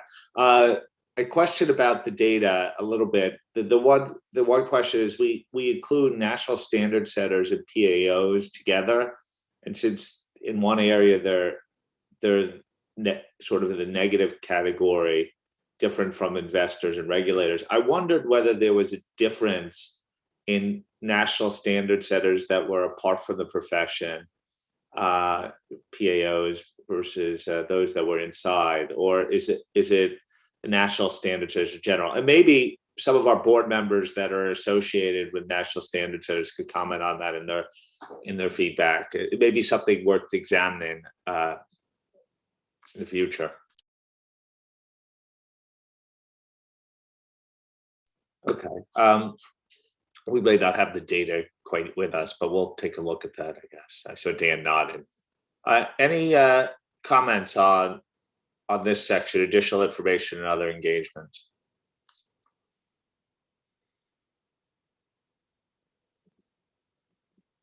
Silence. This is not like this board.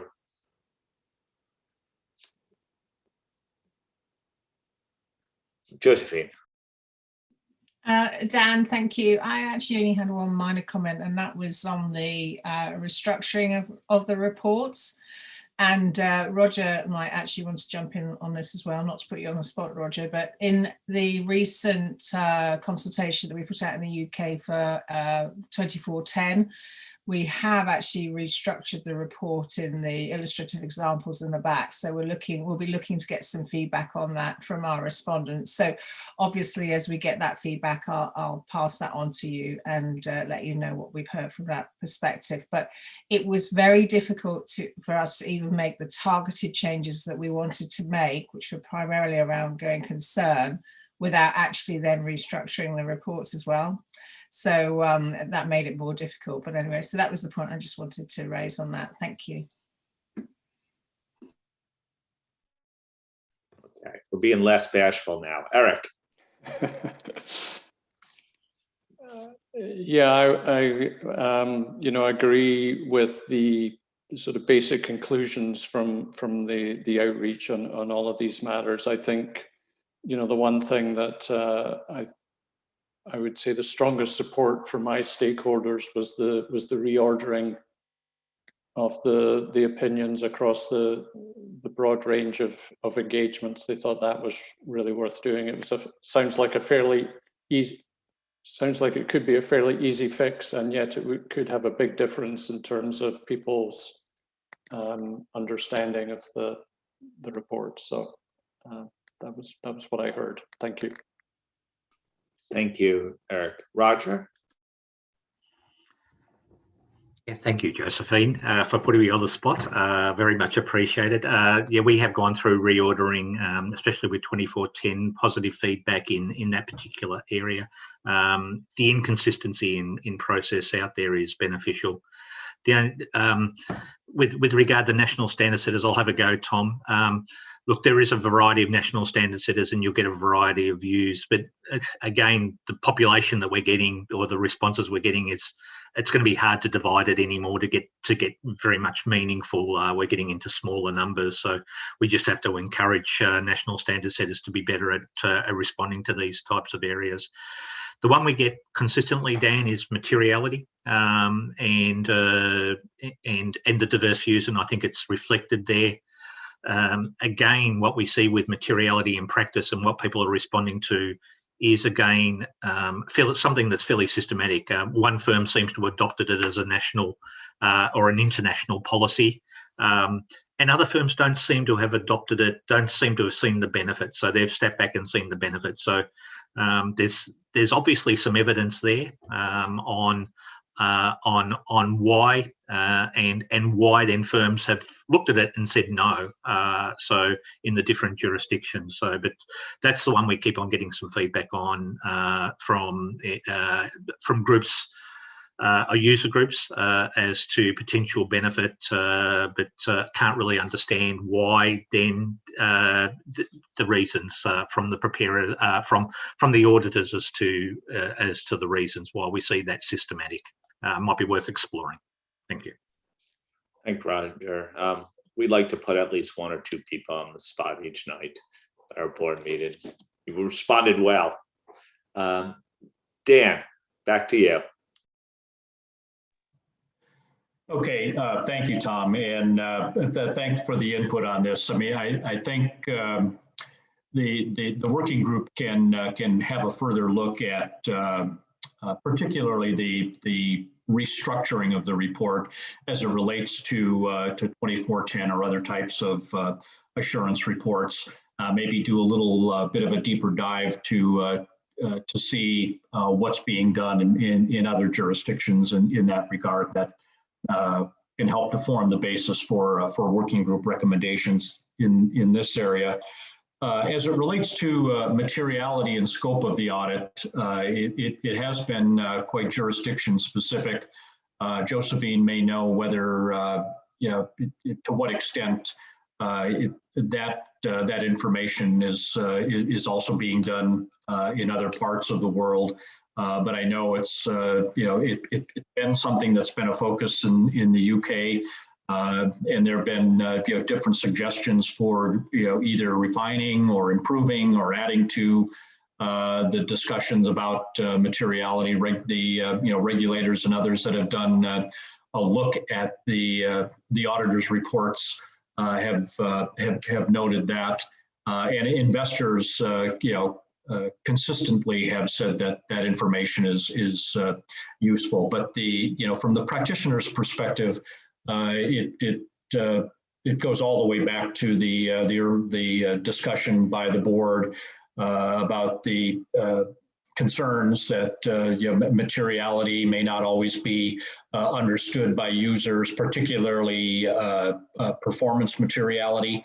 A little better understanding of overall materiality for the financial statements and the benchmarks that may be used to determine that amount, less so for performance materiality. So a lot of those concerns are still floating around out there and driving the different views about this. So the working group, Tom, can have a further look at this area.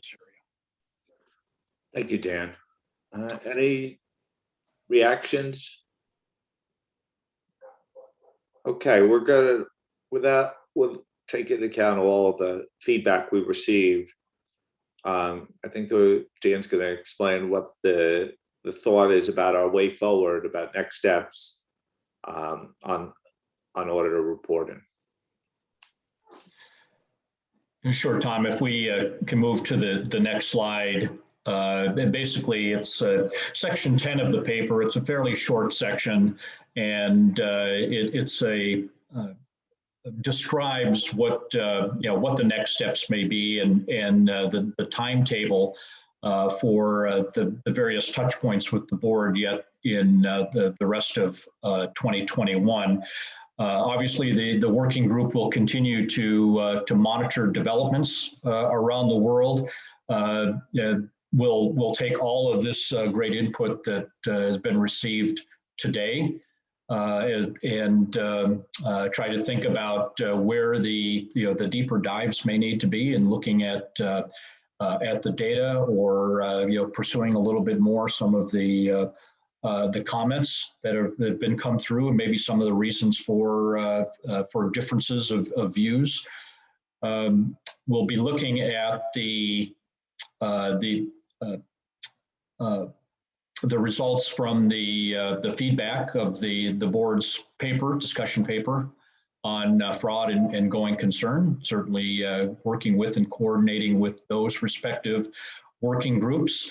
As was mentioned earlier, staying in close contact with our IAASB colleagues on the PI project and the implications there for various aspects of auditor reporting, including the transparency point that was included in IAASB's exposure draft, as well as how that might extend then to Key Audit Matters and perhaps extending Key Audit Matters to PIs, however they are defined.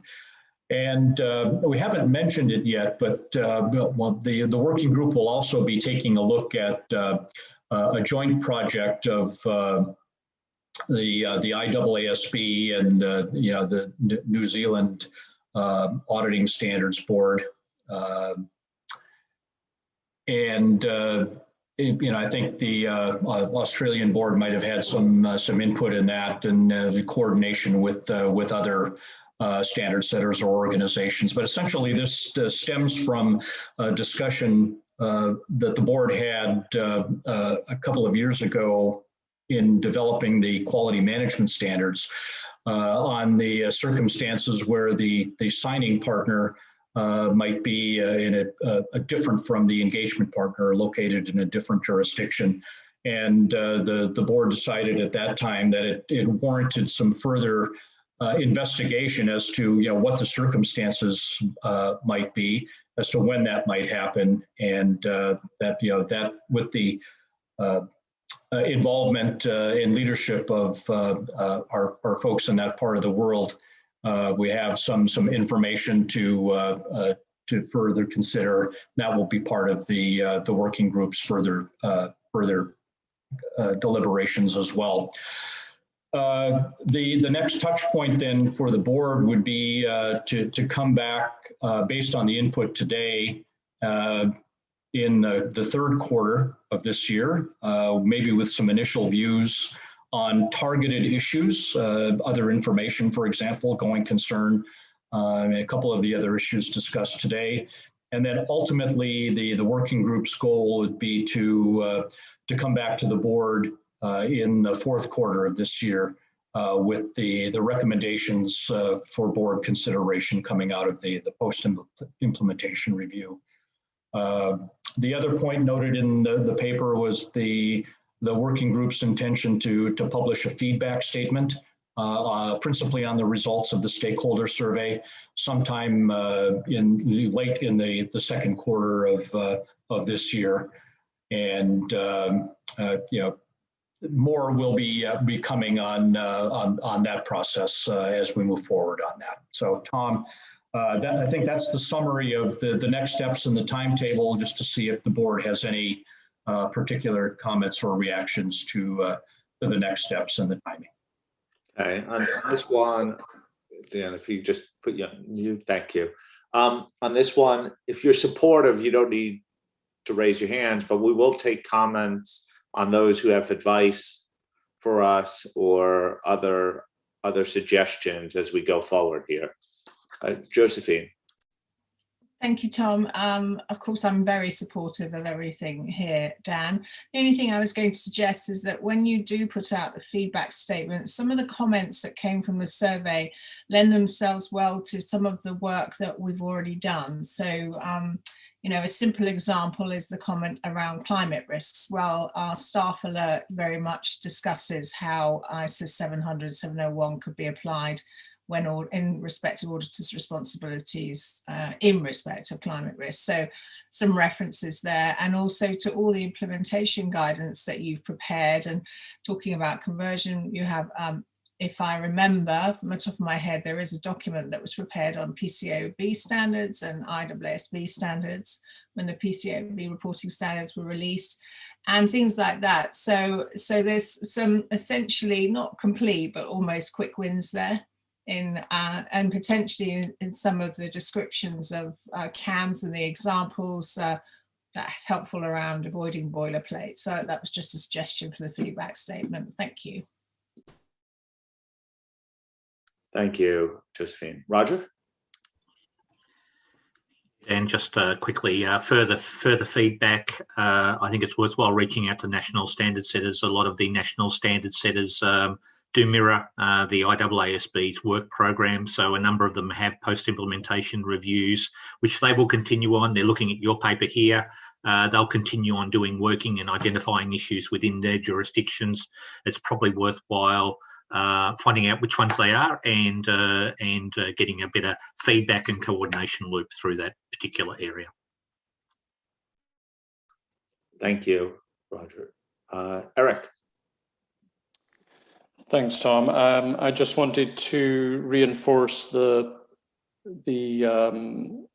option of looking at the New Zealand work on the signing partner. That was something that was of particular interest and involvement that Canada has, particularly on the public sector side.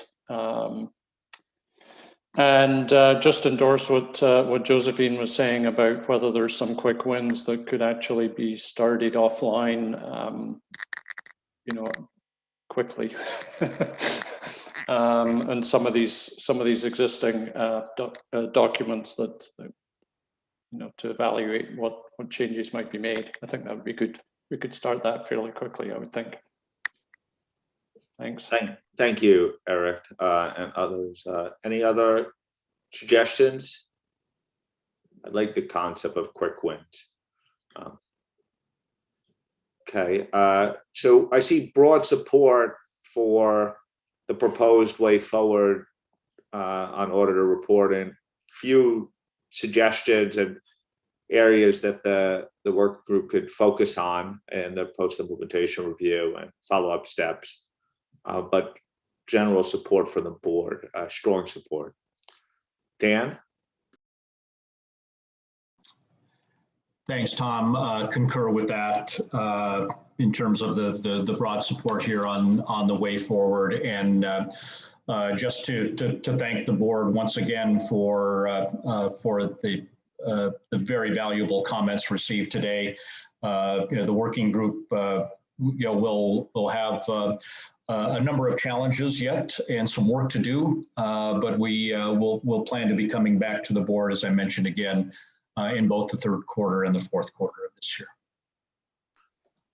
Thank you, Dan, and thank you for everyone on this. Before we close this section out, I just wanted to offer Karen or Jim the opportunity to reflect any matters that you want us to consider as we take this topic forward.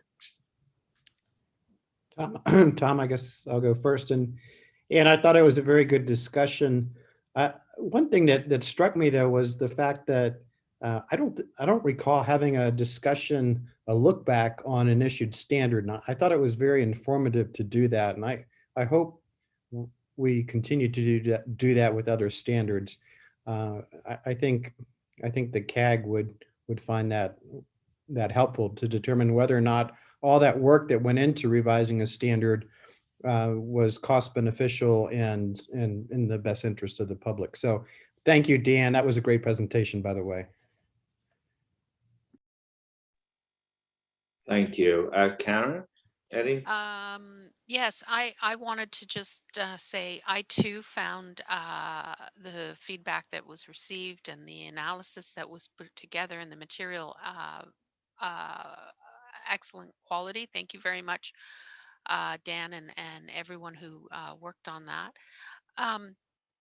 I also echoed how important it is to understand the issues before any action is taken. And the thing I guess that most struck me is that the original standard was not an easy one, and I think that was already mentioned. And I continue to believe that consideration of serving the public interest while going through the post-implementation review will be helpful, given some of the differing views from the different stakeholders. And I think the PIOB appreciates very much the linkage to the going concern project. So thank you, Josephine, for noting that a lot of the feedback's been incorporated and that you will continue to do that. Thank you very much.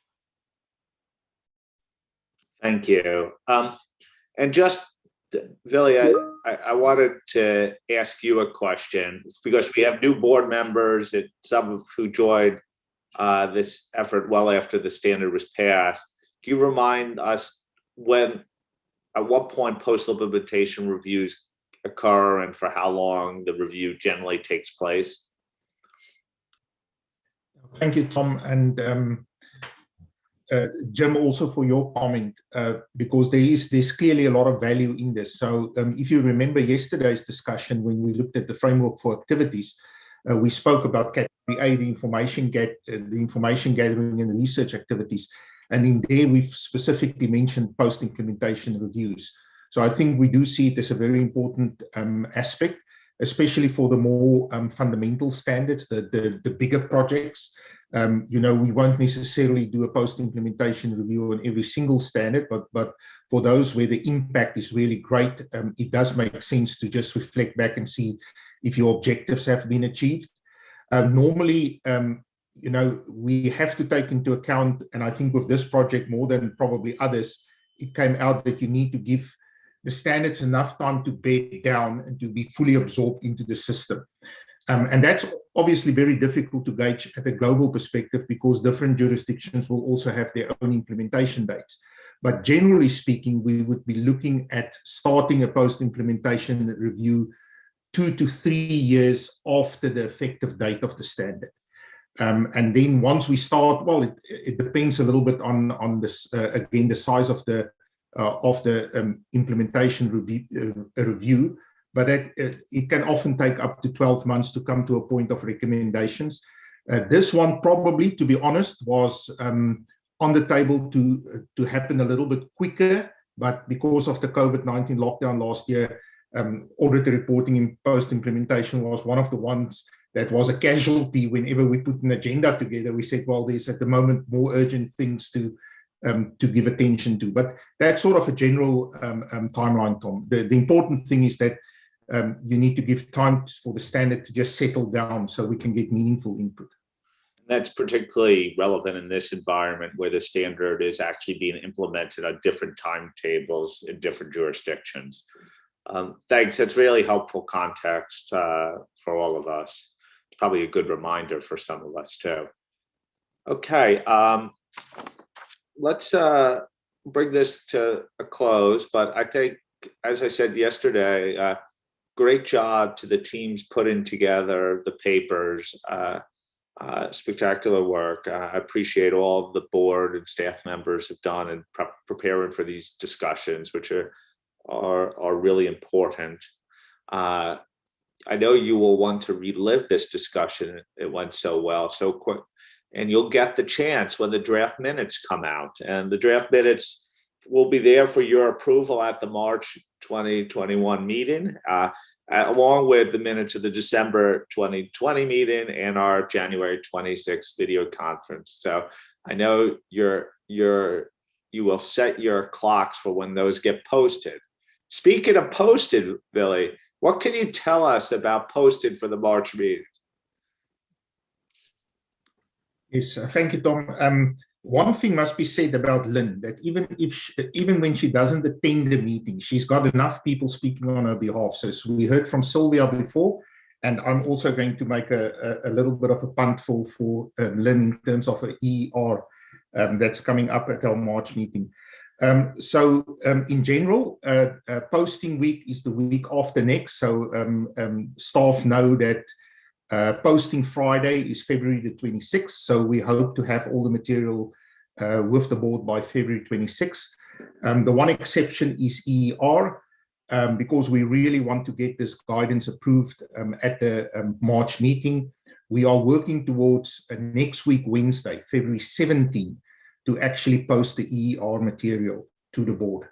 I will also send the board an email at that stage, but basically we are continuing with the rationale we applied when the document went out on for public consultation last year, and that is to separate the main guidance document from any other additional material that we want to issue. So the main guidance document is the document that also falls within the agreement that we have with the World Business Council for Sustainable Development. And that document needs to go through due process as was agreed with the WBCSD. And that is the document that will be in front of the board during the public discussion on March, I think it's on March 15. And that will be the document that will also be voted on as part of the board meeting that will come back with a turn on the Thursday of the board week. However, when the email goes out next week, you will also receive 2 additional documents, which we've referred to up to this stage as the supplements, but we are now going to rename those documents as non-authoritative support material, illustrative examples of selected aspects of ER assurance engagements. So those are all those longer examples that explain certain aspects of the engagements or that illustrate the application of the engagements. And there will also be a non-authoritative support material, the trust and credibility model relating to ER reporting. So all of this, everything is stuff that the board has seen before, but on the 2 non-authoritative support material pieces, that is not going to go to the plenary session. We are simply going to ask the board for no objection to be published. That goes through that negative clearance channel, as we did exactly the same when we put the exposure draft, the public consultation out last year. So we're going to ask the board for feedback by March 10, which is the Wednesday before the board meeting. So if we post everything by February 17, that will give the board 3 weeks with those documents, obviously recognizing that by February 26, you will also receive other board documents for the board meeting. So, but that's the way that we've just tried to stagger it a little bit so that you've got some dedicated time. Thank you, Tom. Okay, any questions for Billy? Okay, so we have some reading coming ahead for us, but thank you to Lynn and the EER team for getting us the materials quickly. So it's much appreciated. Okay, well, I think we're going to bring the meeting to a close. It's been a really productive 2 days sessions. I appreciate for all of you in a certain part of the world that it's either really, really late at night for joining us, or some that it's early in the morning for joining us. And I appreciate everyone's contributions. Our next meeting, just to remind you, is March 15th to 19th via video conference. If you haven't received the links, they will be distributed shortly. And as Billy told you, the agenda and papers will be posted shortly as well. Thank you all for the sessions, and have a great rest of the day wherever you are. Rest well if it's that time of night too. Bye, everyone. Thank you. Bye.